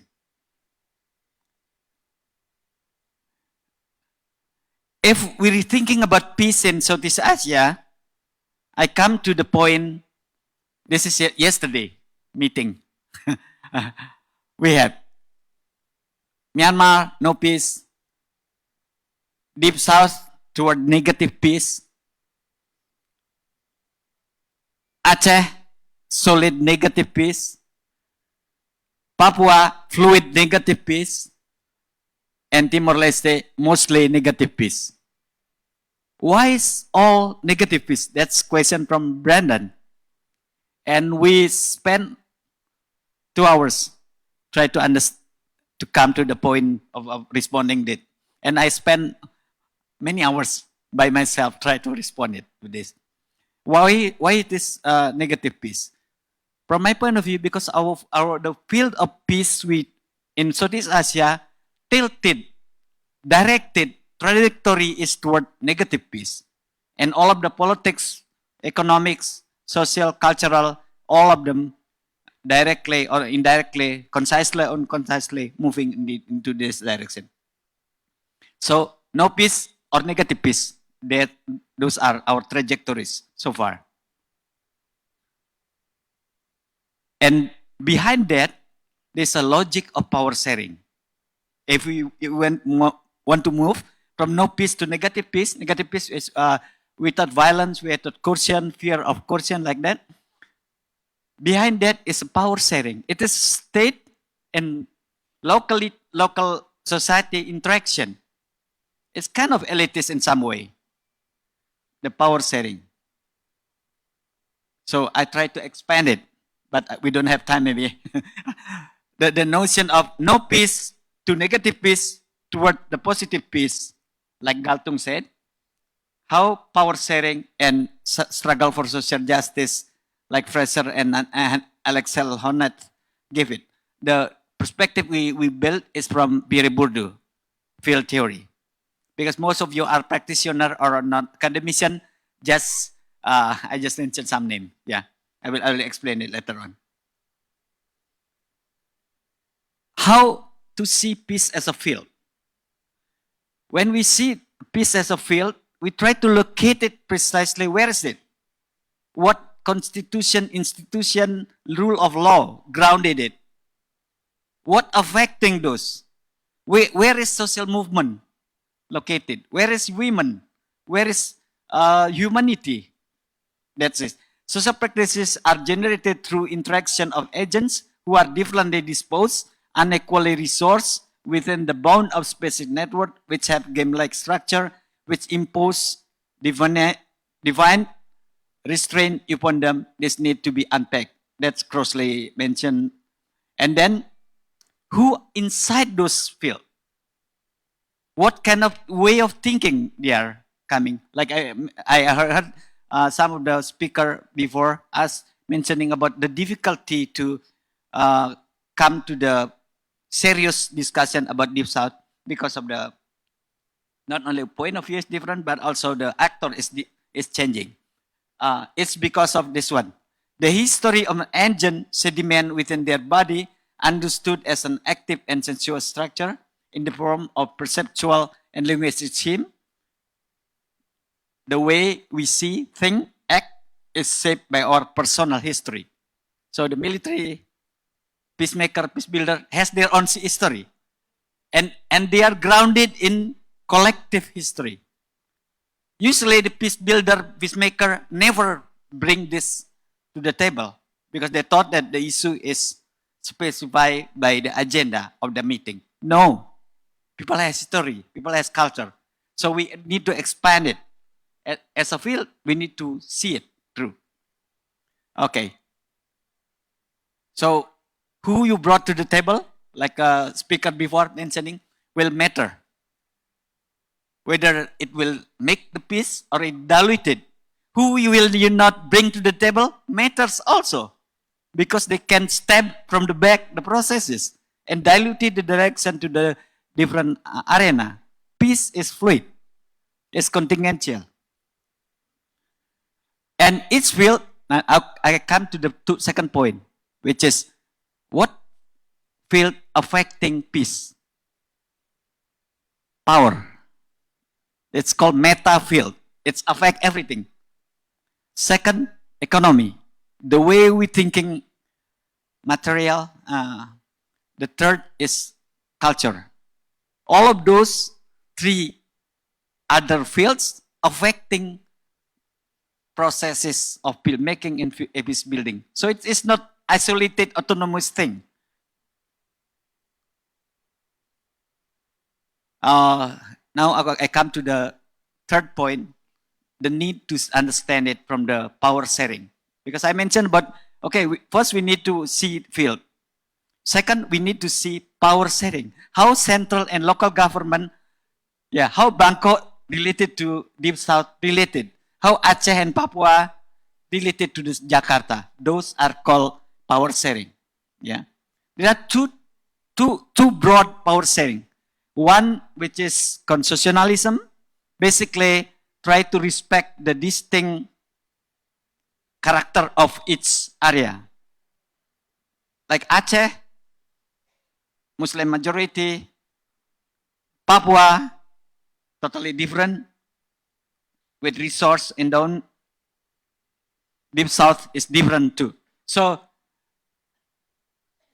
constitutionalism basically is a way to give the locality autonomy. There are three forms of autonomy. You can give them authority, you can give them fiscal or financial resources, you can give them control.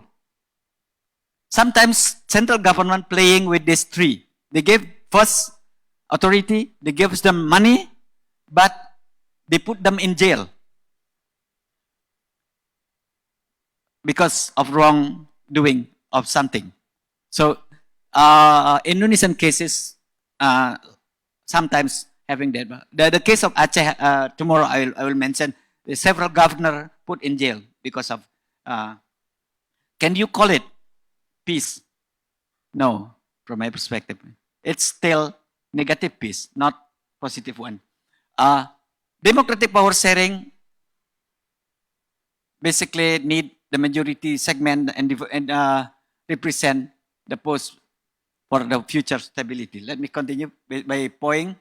Constitutionalism, as I mentioned before, is a way to divide power, to share power, central and local government. I believe it when you create law, you create constitution, you come to the table of peacemaking, peace building. First thing will be offered if you are strong enough to push, is constitutionalism.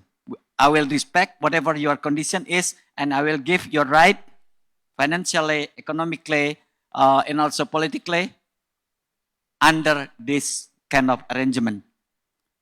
The institutions usually grand coalition, proportionality, group autonomy, sometimes veto rights. For example, on issues of religious matters, Aceh has a veto right. And Papua for the issue of tribes like that. The other option is centripetalism, basically advocating all of us come together to the moderation, to the middle. Yeah. So the requirement is presidential election, centrist coalition, sometimes national arrangement, enabling the locality to be represented. For example, the minister will represent the distinct religion, cultural group from many parts of the religion. That is centripetalism. This is the theory. From my perspective, constitutionalism and centripetalism all affecting negative peace because they are sharing power, basically. In Southeast Asia, what happened? Constitutionalism and centripetalism sometimes played together without delineating clearly like a European or other African countries. So constitutionalism and centripetalism bring us to the negative peace. Why? Because it's kind of concession to be silent, concession to be peace, more than ability to move to justice. I will spend 5 minutes to spend on issue of social justice. Why social justice is important? So power sharing is come from the top, from the state, to what locality. Social justice come from the bottom, from the grassroots, from the academics, from the people in the field who really want two things. The distribution, welfare. Second is recognition. Sometimes they don't need money. What they need is to be appreciated as human being and treated that way. So redistribution is any structural injustice attaching to the division will be traceable to political economy. I'm agree with Fraser, which is mentioning that is it not enough to give people recognition? They need redistribution. Because recognition without redistribution is not recognition, according to Ansel Hornet. The two of them write together, but they don't agree to each other. So I like that kind of way of putting. So the core of the injustice is exploitation, is especially deep form of maldistribution. Overcoming exploitation requires restructuring political economy through redistribution of resource and benefit. So peace, for positive peace, need to be redistribution of finance, resource, opportunity, scholarship. You mentioned it. Right of women, support to the elderly. So development come to this point in strong way. That's why the theme is peace building and development manifests clearly here. The second one is recognition. Victims of injustice are defined by relation of recognition. They are distinguished by the lesser respect, esteem, and by prestige they enjoy relatively to others.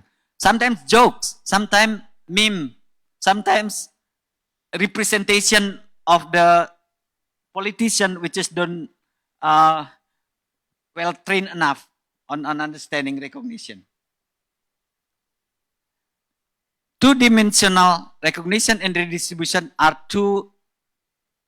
they cannot represent each other. They need to be, I'm agree with this point, primary and co-original, meaning that the two of those need to be responded on the same time. So in order to achieve negative, from negative peace to become positive peace, we need to bring redistribution and recognition in serious way. So how to combine those all? So as I mentioned before, so this as I'm not discussing moving to positive peace.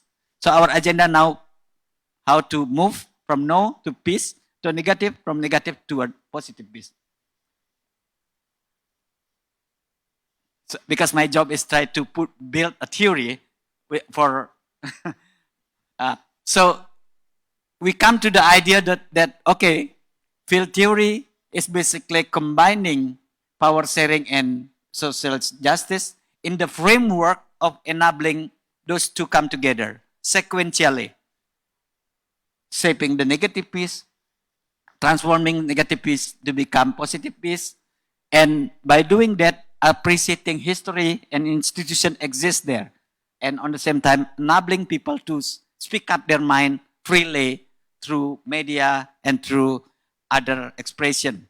It's called discursive institutionalism. So if we put this perspective in nice way, we come to the new point of view about peace building in Southeast Asia. How far it's go? Once again, I mentioned we need to be careful in locating precisely where is the peace field is. When we're able to locate it, we're able to deal with it. Thank you.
Yeah, based on what Dr. Ketut has described, his theoretical frameworks, we applied the concepts to the conditions, the context of deep south or conflict in the deep south of Thailand, and there are many interesting components of the process or the processes that we have in the deep south conflicts and peace. And when we apply the concept of geopolitics,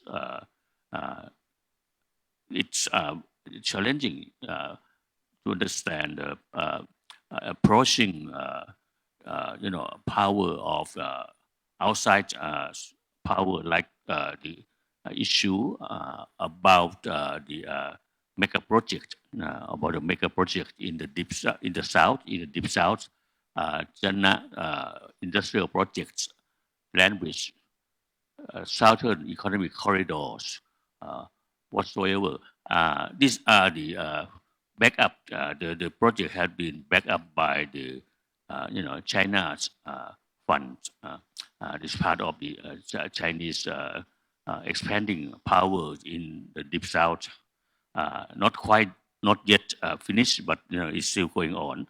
But on the other hand, we have a conflict in the deep south. The repressive forces of the Thai military using over 60,000 troops to control the situation, and also we have a peace process, and the peace process has roles or influence of the international actors. So Dr. Sam talked about the international actors in the morning. We have international organization helping support the peace process. We have international experts in Berlin initiatives whatsoever. So these are the influence of the Western countries in the peace dialogue process in the Deep South. So this is a part of the geopolitics, and also influence of Malaysia and other part of ASEAN countries into the conflict in the Deep South. These are also the geopolitics factors in the southern conflict.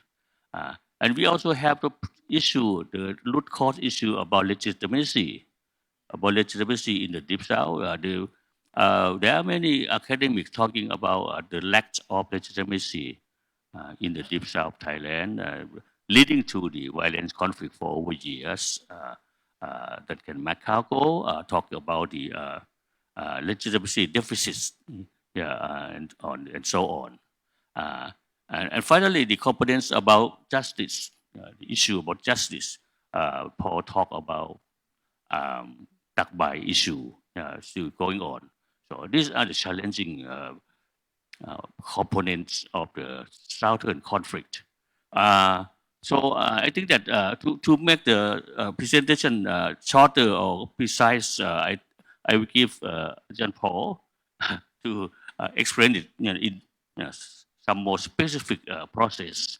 Yeah, please, Dr. Paul. Okay. Thank you, Dr. Sisompo. So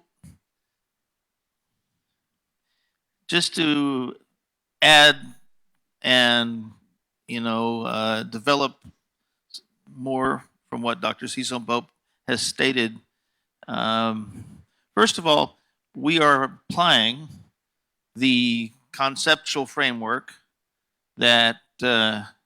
Katut discussed from the beginning, and we're trying to build a comparative case study, right? Using this conceptual framework, first to the Deep South, then to the Philippines, Mindanao, and the Papua, Aceh, Timor, Myanmar. Anyway, but with regard to the Deep South case, there has been a definite crisis of legitimacy.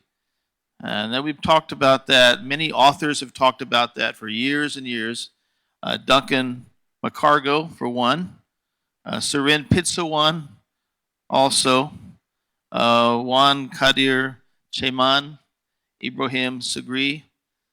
It's always been a lot of discussion on the crisis of legitimacy, and yet there is still a stalemate in the Deep South of Thailand. McCargo's study makes an outstanding proposal on decentralization, but we still have the problem. But when we examine the Deep South, we're still looking at it within itself. What about geopolitics? Geopolitics comes along and creates other problems. It's made a conflict, that conflict a growing challenge, especially concerning global and regional power rivalries, especially when it comes to China and the United States. First, there's a conflict involving economic mega project in Songkhla and Patani, because there have been investors, looking to develop these projects. However, it would affect the local people. It would affect their livelihoods. It would affect the environment. And it could even affect some health issues. The Chana Industrial Project, that has been a big issue. But it's useful for local capitalists who want to make a quick profit. And yet, it will not be good for the local people who are going to be suffering from this. Now, you put this geopolitical prism across the fact that there's a conflict in the Deep South, and it simply aggravates. It aggravates the issue more. Here's another issue. Certainly the idea of a land bridge in the Deep South. The land bridge originally was going to be a canal, the Kra Canal, that would go across Chumpon to Ranong. But now it is a land bridge. And I remember seeing Prime Minister Seta really promoting this, traveling everywhere, promoting it. But what he didn't do was spend more time looking at how it might affect the people in the Deep South. And there are NGOs that are really worried about how it will lead to underdevelopment for the people in the region. Now, one thing I'll say is this land bridge is a little further north than the 3 provinces, but it still creates tensions because it's close enough. There is the growth triangle as well, the Indonesia, Malaysia, Thailand growth triangle, IMTGT. It can certainly produce macro growth, sometimes, though, at the expense, again, of the common people. All the similarity in all these issues is that there needs to be more concern and more discussion about how to help those who are in real need. Micro growth, not just macro.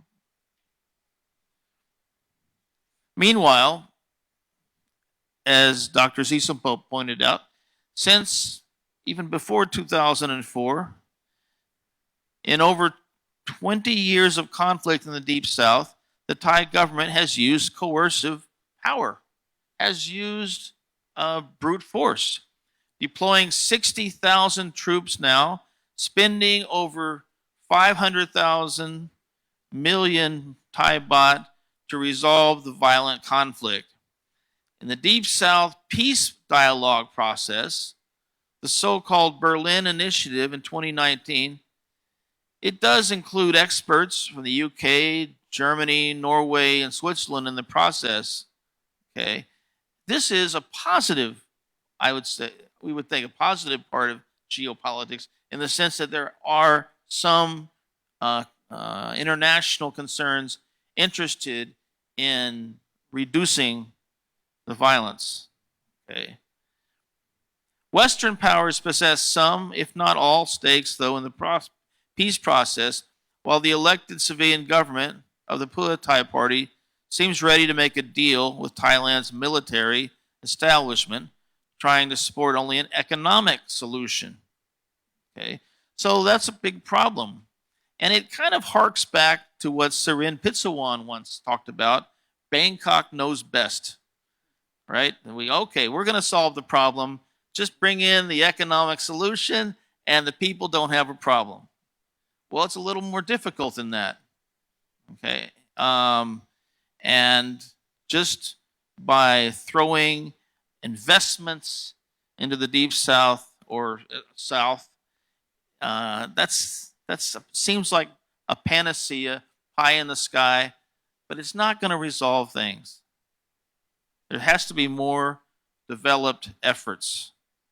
Okay, so I think what we're seeing that has been going on in the lower house of Parliament has been admirable.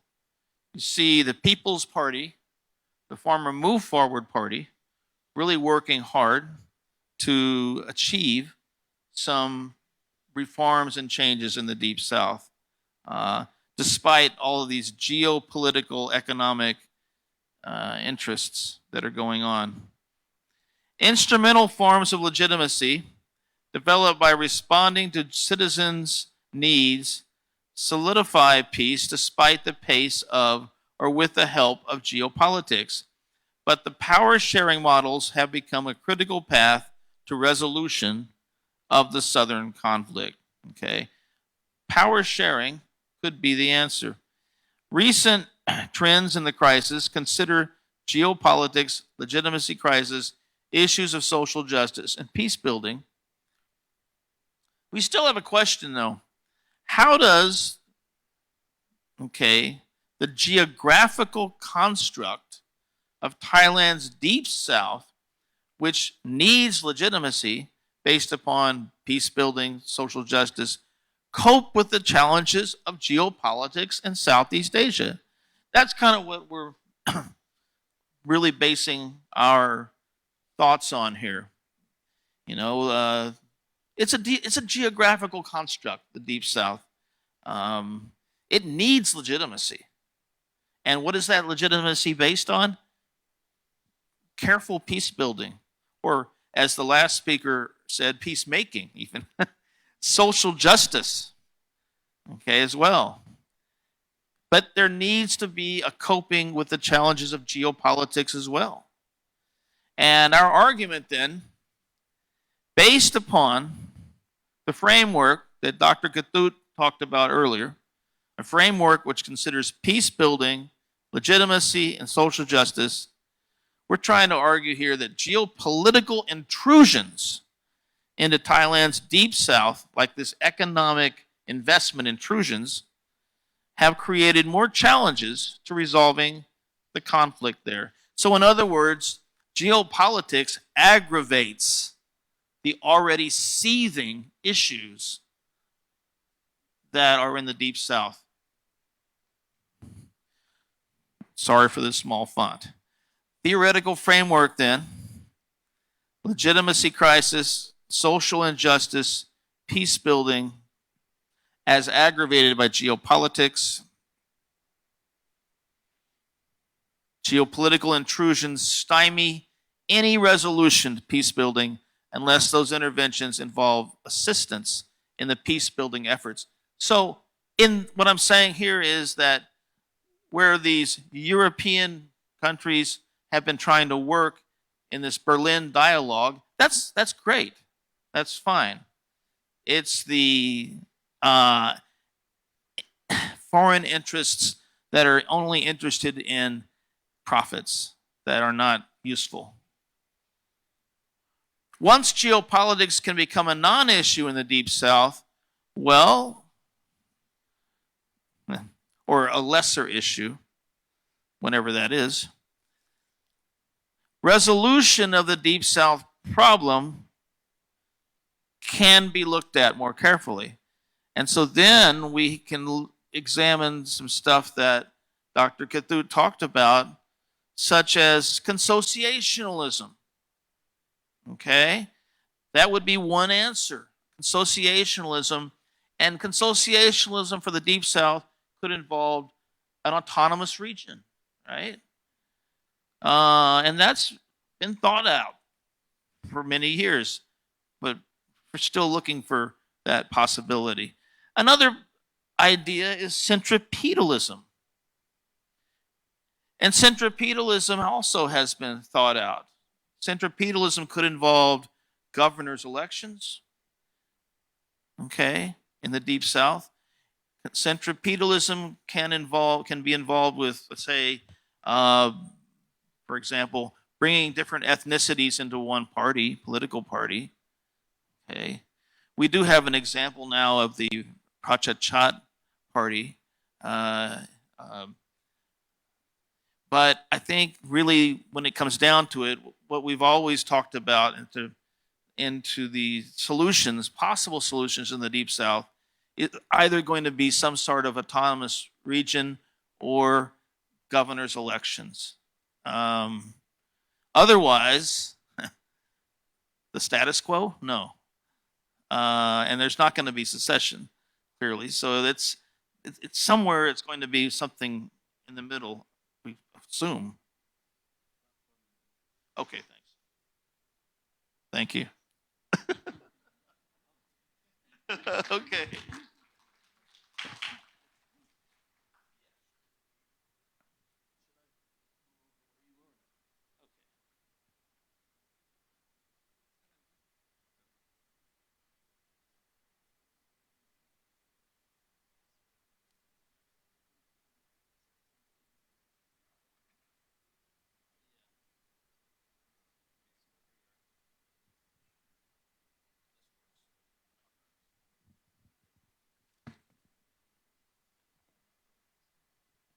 So hi, good morning, everyone. I am Kevin Nilsenago from De La Salle University, Manila, Philippines, and I'm also a PhD student at the City University of Hong Kong. So I'll be presenting this paper on hybrid peace and legitimacy in post-conflict Muslim Mindanao. Originally, my co-author and longtime academic mentor, Julio Tianqui, was supposed to be the one presenting here, but unfortunately, due to some urgent medical conditions, he asked me to substitute for him. So the paper is about the necessity of understanding the concept of hybrid peace, along with the legitimacy in shaping the contours of post-conflict Muslim Mindanao. So after decades of conflict, the armed Bangsamoro movements and the central government of the Philippines eventually resulted in a negotiated political settlement in the form of Bangsamoro Autonomous Region in Muslim Mindanao, or BARM.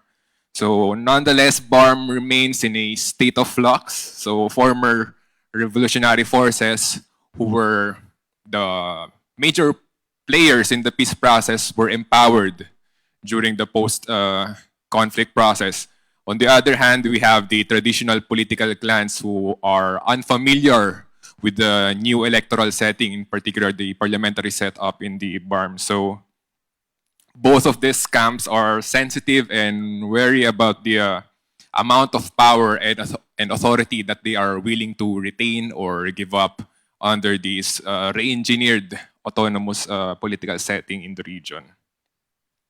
So therein lies the necessity of understanding hybrid peace and legitimacy in shaping the emerging order in BARM. So specifically on how the political actors will mobilize the political institutions and the resources to benefit their constituencies. So legitimacy is generally understood as the popular acceptance of political authority. So if you go back to the works of Max Weber, he defined legitimacy as the bedrock concept of political science. So it's about this belief or faith of the people in the appropriateness of the ruler's authority. So in expanding such a definition of legitimacy, David Bitham said that a given power relationship is not legitimate because people believe in its legitimacy, but because it can be justified in terms of their beliefs.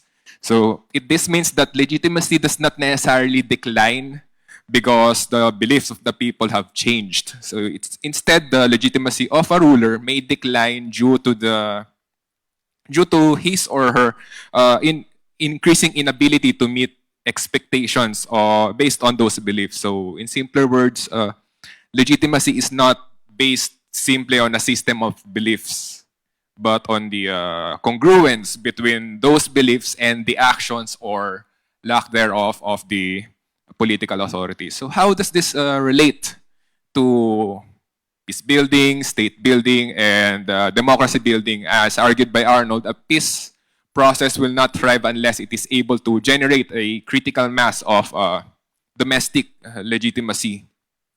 So it is important to underscore that political order in post-conflict societies, such as in BARM, can be best governed when political elites are recognized as legitimate authorities. So political elites must see to it that they can provide good governance, that they must invest in institutions that can improve society. So here's our framework. Peace building, state building, and democracy building are distinct but intricately linked processes, so that the development of state institutions following socio-political conflicts will, in one way or another, impact the sustainability not only of peace, but of democratic institutions in divided societies. So an institution's ability or inability to provide effective and good governance it's not just a technical matter. Political process and power-sharing structures must also be arranged in a way that can maintain peace and security so as to prevent the possible recurrence of conflicts and the possible regression of democracy. So the challenge for peace builders, therefore, is to identify the arenas of contestation and accommodation that will impact the attainment of sustainable peace in the region. So this is where the concept of hybrid governance comes in. So as argued by Roberto Belloni, in hybrid peace governance, liberal and illiberal norms, institutions, and actors exist alongside each other interact, and even clash. So formal democratic institutions may be challenged, for example, by patronage politics, corruption, criminal elements.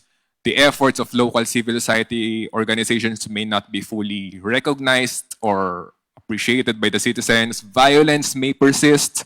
In other words, in hybrid peace governance, contrasting elements exist alongside each other. Still, a hybrid condition may also bring forth opportunities to make peace process more stable and to provide domestic institutions with the kind of locally rooted legitimacy that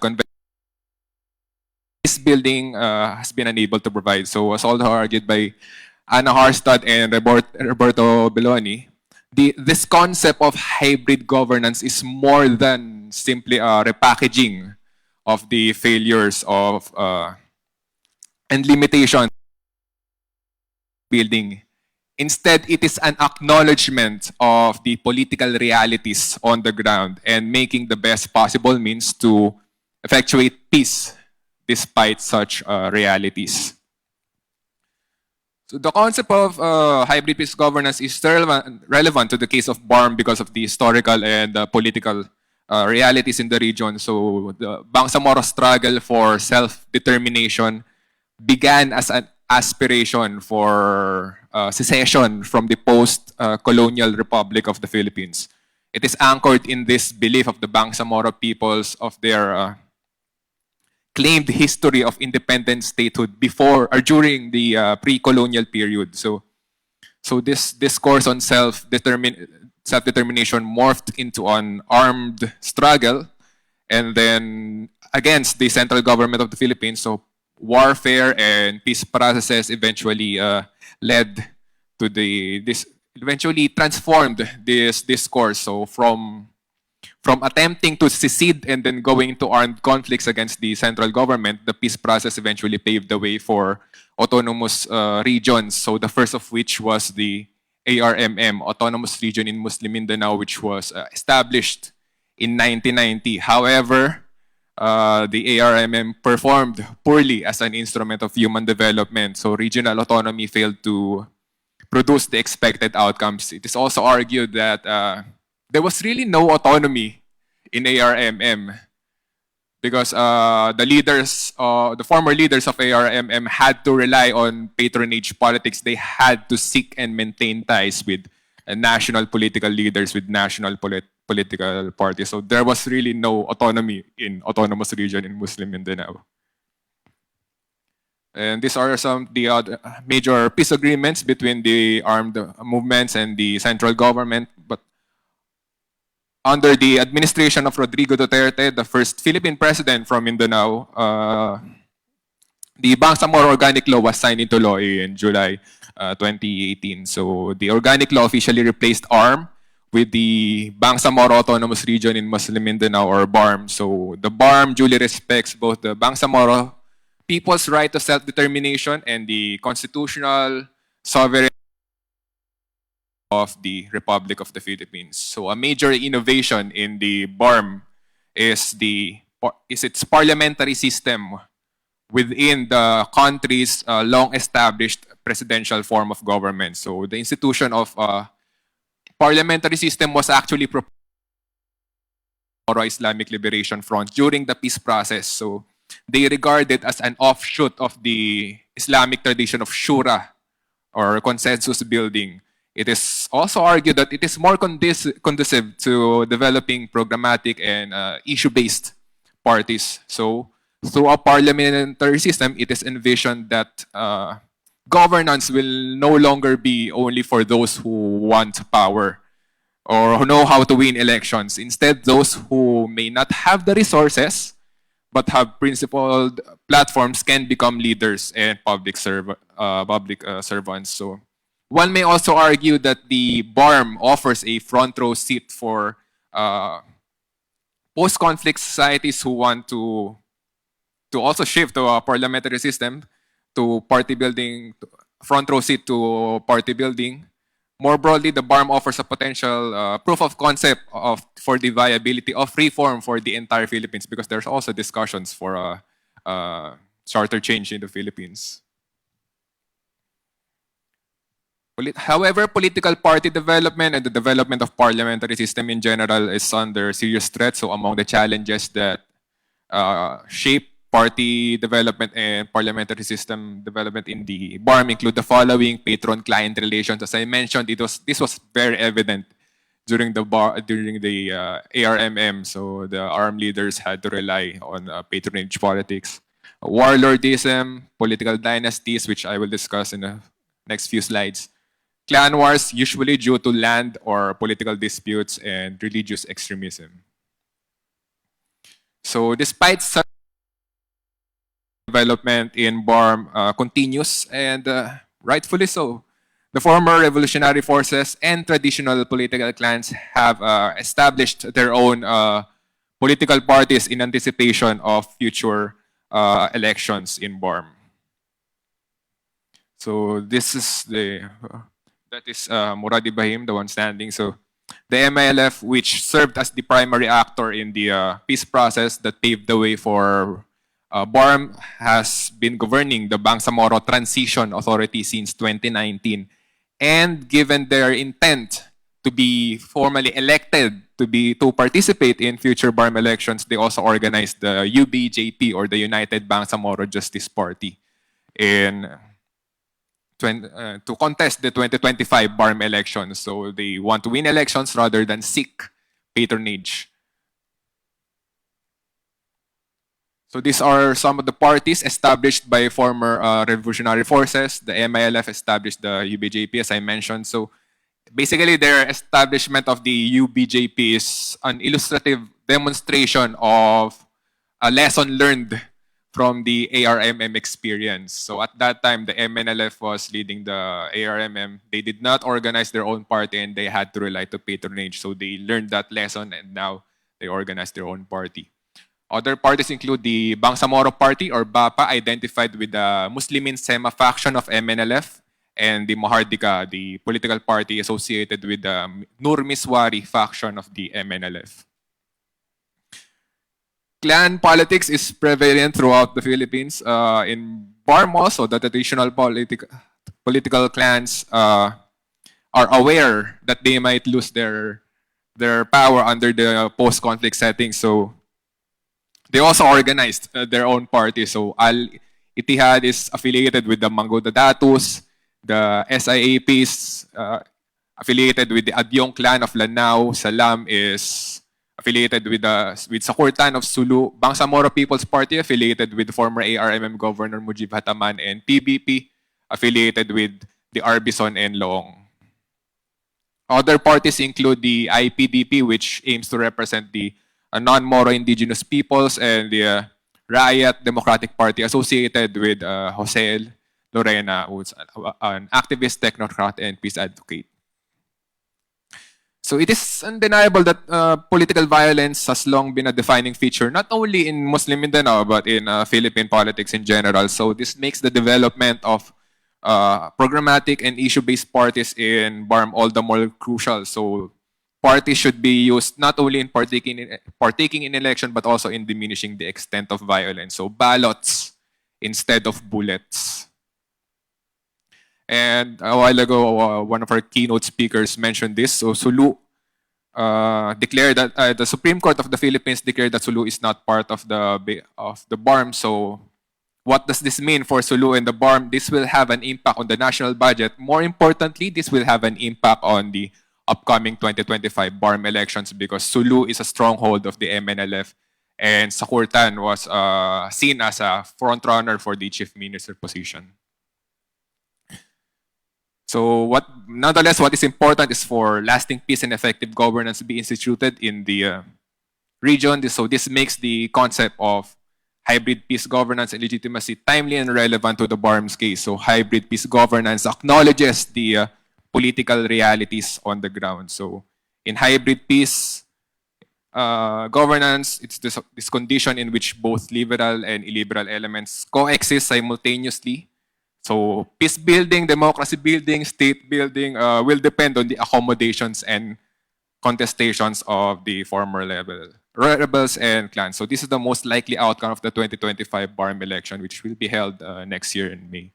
So this concludes my presentation. So this is an ongoing research. We look forward to comments and suggestions that can improve our study.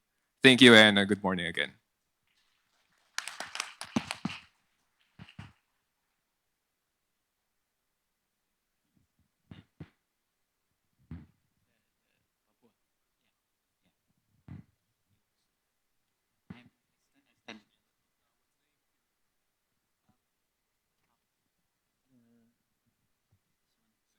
Ramified.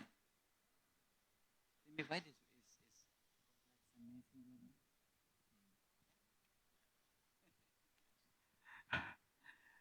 I'm standing up again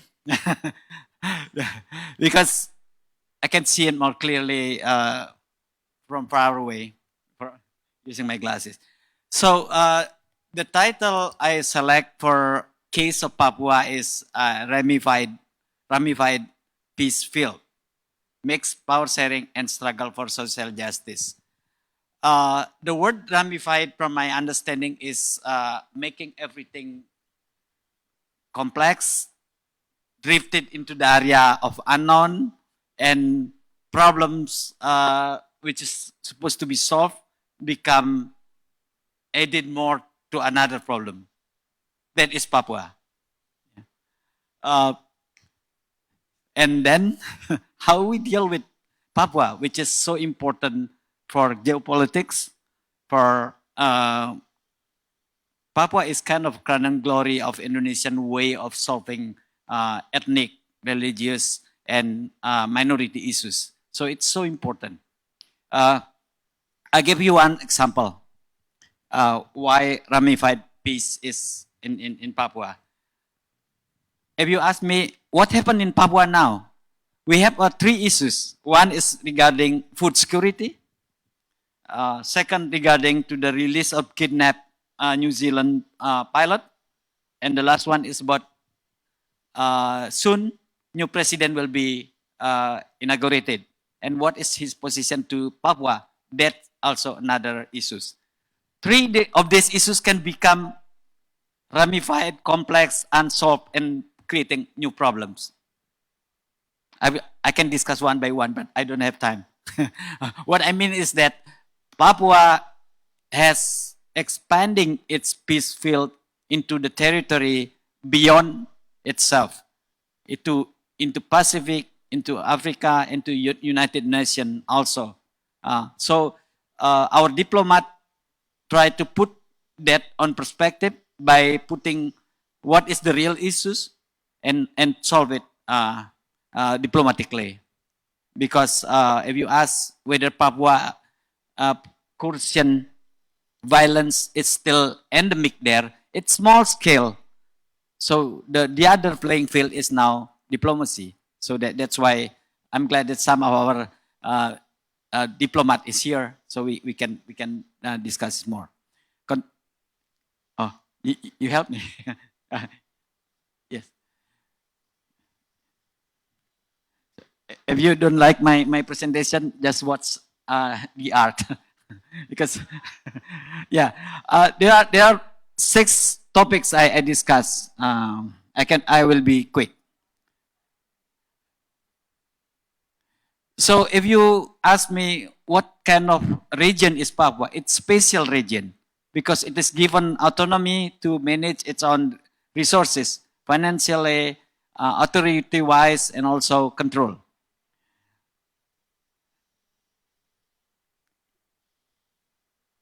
Our question is, why with the special status, Papua has been far from peace in positive way? So it's negative peace. Domination, violence, and exploitation characterize its dynamic. Why negative peace or disappearance of violence and positive peace, disappearance of structural injustice has never firmly grounded in Papua? As a field, perception on Papua is using the security field. whatever issue there, like the study here, the solution is make and sending security apparatus to quell, to make peace negative way. Peace through increased troops present in Papua, according to many reports, could not reduce the rising of insurgency and violences. It's not big, but it's still there. This is some notes. Since 2018, military counteragency operation had been often conducted in populated area in response to the high-profile attacks on TPN and PB. It's a kind of small-scale groups which is demand for independence in Papua. And sometimes security is not make the situation better, but by moving into another direction of issues, like giving them a name as changing them from armed criminal group to become terrorist separatist group. Putting the word terrorist, making the field expanded, but allowing the police with the brute force to come. It kind of spreading more gasoline into the wire. And the response is more and more violence. Second, solving the issues of Papua oftenly, like Paul mentioned, using development perspective, development field. In Papua now, the central government divided Papua into 6 provinces. Before it's only 1, now 6. One of the reasons is to giving people services directly, because the Papua people need services in all matters, basic needs, education, food, also health, and many others. So dividing Papua in the beginning to giving more service, and then it is end up in making the collective ability to demand more from Papua a decrease, because division of provinces closely related to the different ethnic group. So they have different way of responding to the what means independence. Some people sometimes dividing Papua into 7 provinces called act of divide and impera, or divide and conquer. The government give different point of view. CSO have give different point of view. People of Papua divided into supporting or not.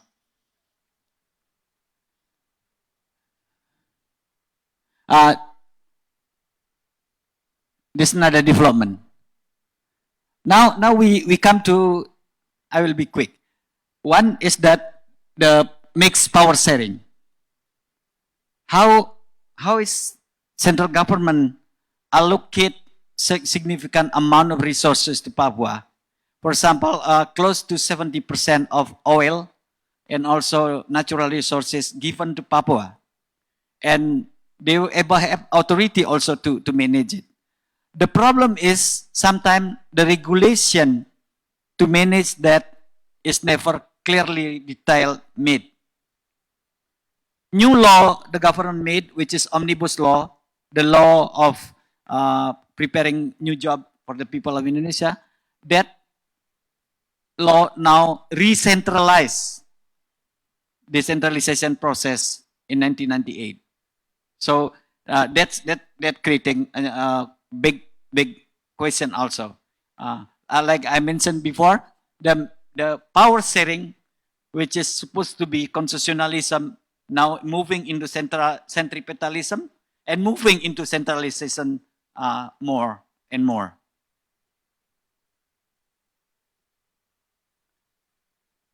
The sharing power, which is centralized and centripetalized, in many ways make the inter-ethnic rivalries more endemic. Why is that? Because right now you can clearly able to notice that, okay, coastal area supposed to be or tend to be loyal to the central government. Mountainous area or provinces tend to be critical to central government. The division is really clear in Papua, and that make the peace is not stable. Issue of social justice. This is a lot of, as I mentioned before, the case of network of, for example, the network of church, civil society, activists, always able to responding to the problem of social justice in Papua. So issue of Papua is responded almost dynamically across Indonesia. It's not only in Papua, but also, but sometimes outside of Papua also. So diaspora, international partners sometimes giving their voice. There is a memory passionis, which is kind of creating history of the suffering by network of church shared to the students and the university, and that has become a kind of rejuvenation of critical voices among Papuanis across the years. As I mentioned before, the ramified peace is the outcome. Why? As my framework try to tell that the sharing power mixed with the in social justice issues expanded the cases of Papua. The problem of Papua is not responded internally only, but expanded into Pacific areas and also try to become try to push into the agenda of much bigger.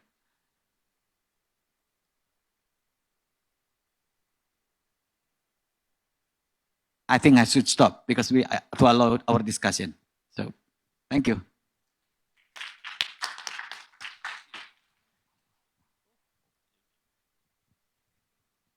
Okay, thank you very much, Katut. So what you have heard now are 3 case studies based upon the framework that actually Katut also presented. And I think at this point, we should go to question and answer to see, actually,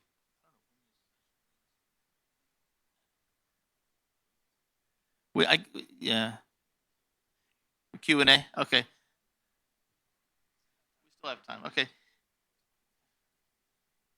Yeah, okay. So we'll proceed with Q&A. So if anybody has any questions, please, I guess, please raise your hand and they will send a microphone over to you. Please tell us who you are and then your question.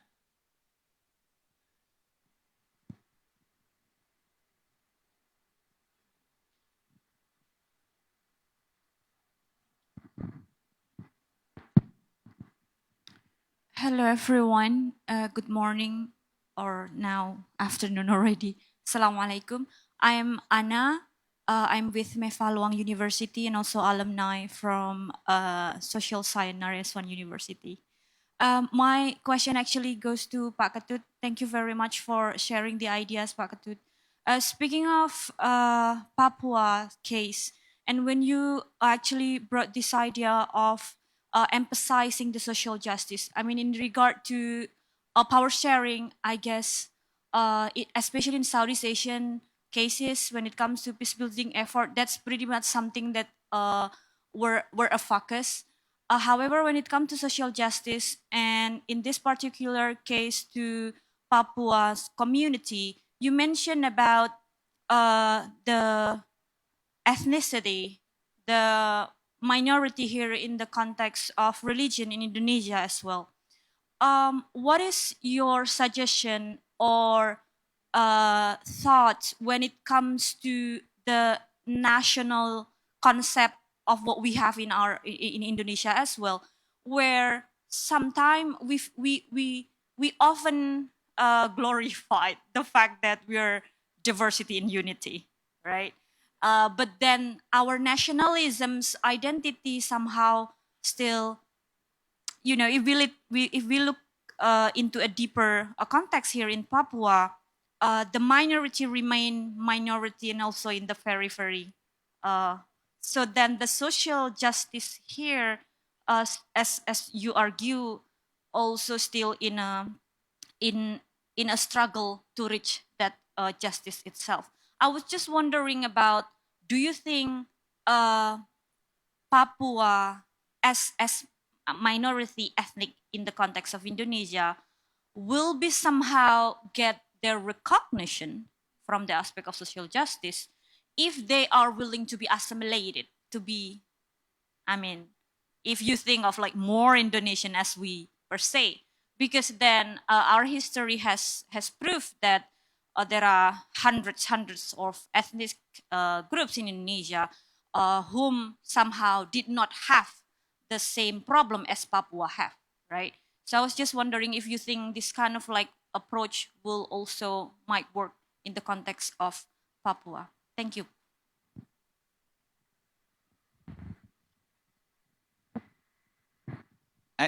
Should I respond directly? Or wait for other? You can respond directly. Okay. Staff question. Thank you.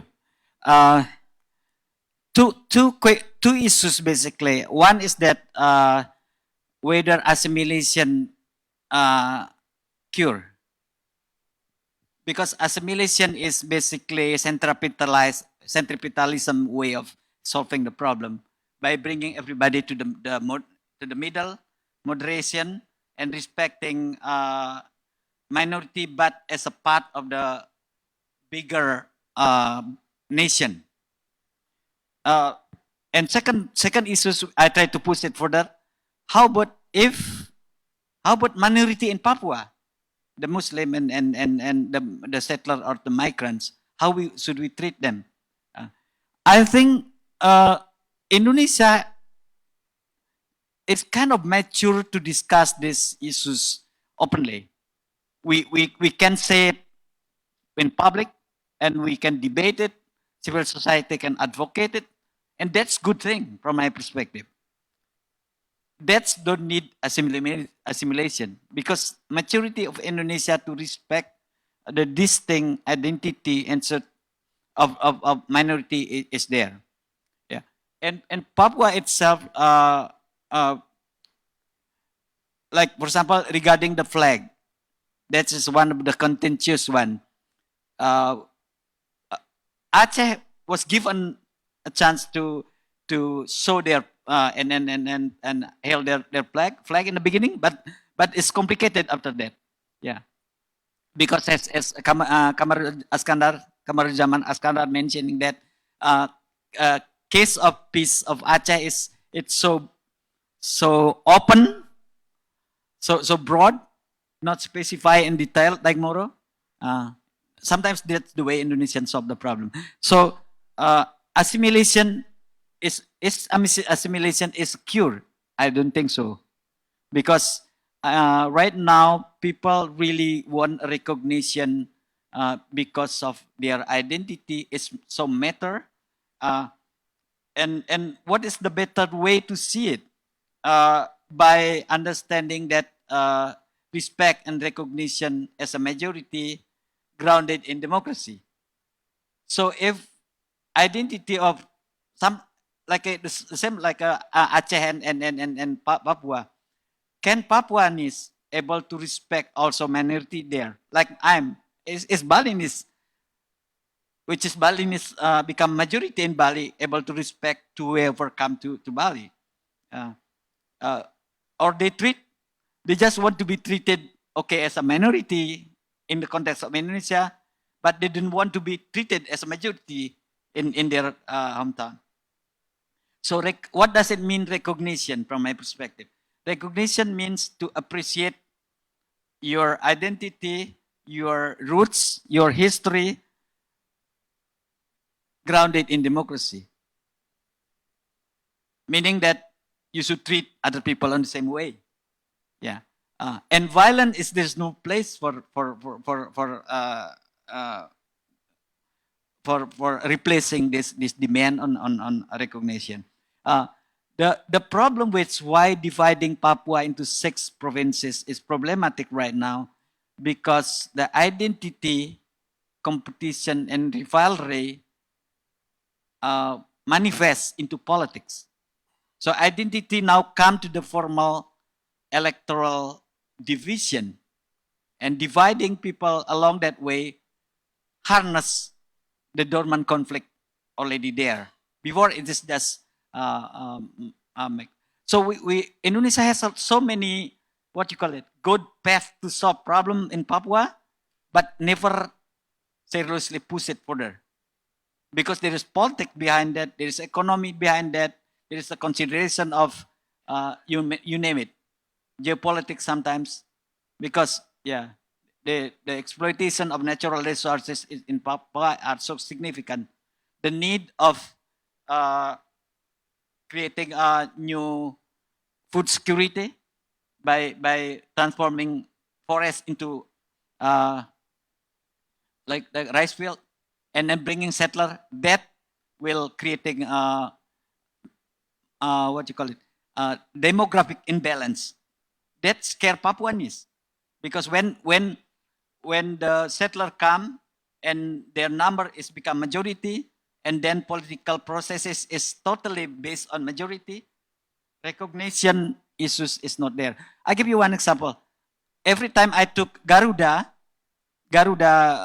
Indonesian Airlines, I always ask, I want to see different Indonesian stewardess inside of Garuda, and I saw it some. Like I flown from Japan and from Australia to Indonesia, I saw 2 or 3 Papuanese stewardess, and I asked when you start like become a stewardess, and that is representing Indonesia from the dignity and the recognition. I think making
including concepts of social justice, transformative justice, power sharing, legitimacy, and representation.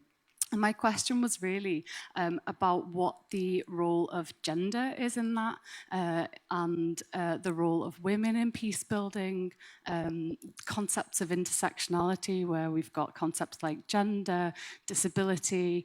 So really thinking about how we apply those concepts and the concept of intersectionality, feminist teachings as well, on those key concepts that I mentioned, that you mentioned in your presentations, and whether you could speak to that a little bit. And then just a follow-up question to that, briefly, is that how important is it in academia that we then model representation in these spaces where we are talking about peace building and we are talking about development? That would be great, thank you.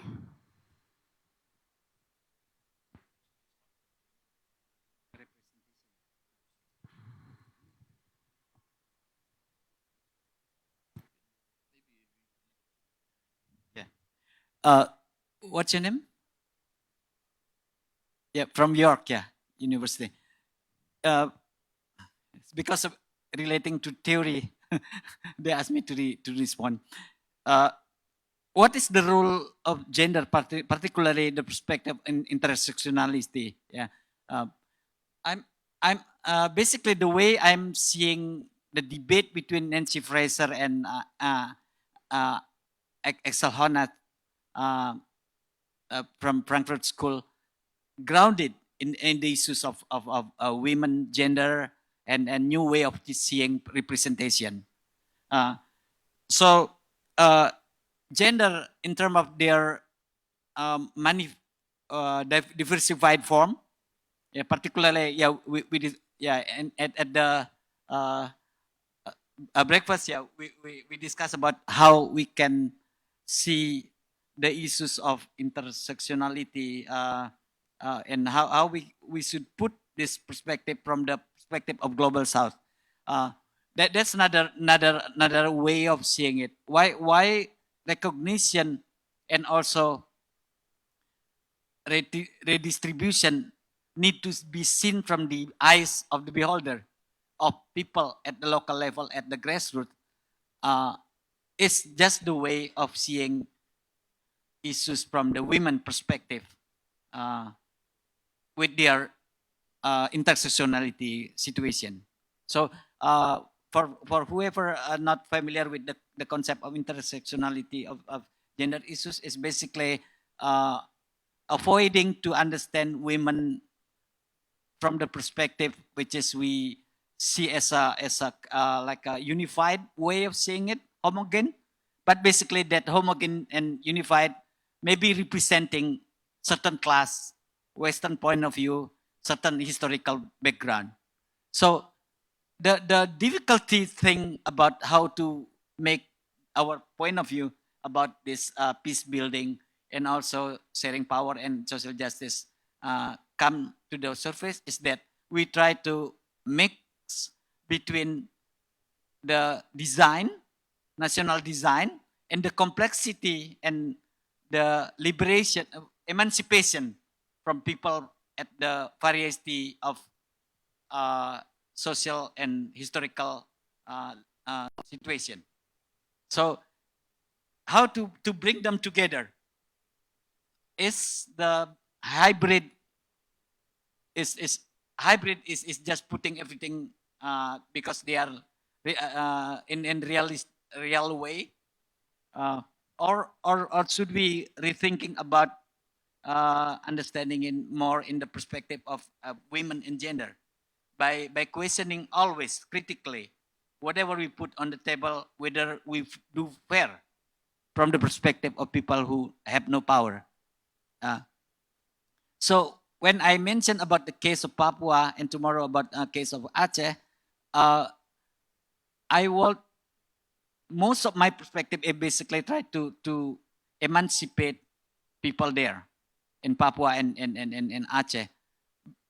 But my question is whether my emancipation is doing be deepened to the way they treat others also there as a majority. That's intersectionality point of view from the perspective of global south. You want to get? Just to add a brief historical examples in the Philippines. If you will review Philippine history, women have played pivotal roles in the peace process in Mindanao. We have Teresita Deles, who was one of the peace advocates and played a key role in the government peace process. In the Barm case, we have Miriam Ferrer. And in the Bangsamoro Parliament right now, we have 16 women in the assembly, and in the Bangsamoro Electoral Code, it is mandated that there should be 2 seats that should be allocated to represent not only the women but also the youth, the non-Moro indigenous peoples, and also the Electoral Code also mandates that regional political parties in the BARM, they should ensure that 30% of their party nominees for the party representatives are women. So that's how important women are in the Bangsamoro peace process right now in the Philippines.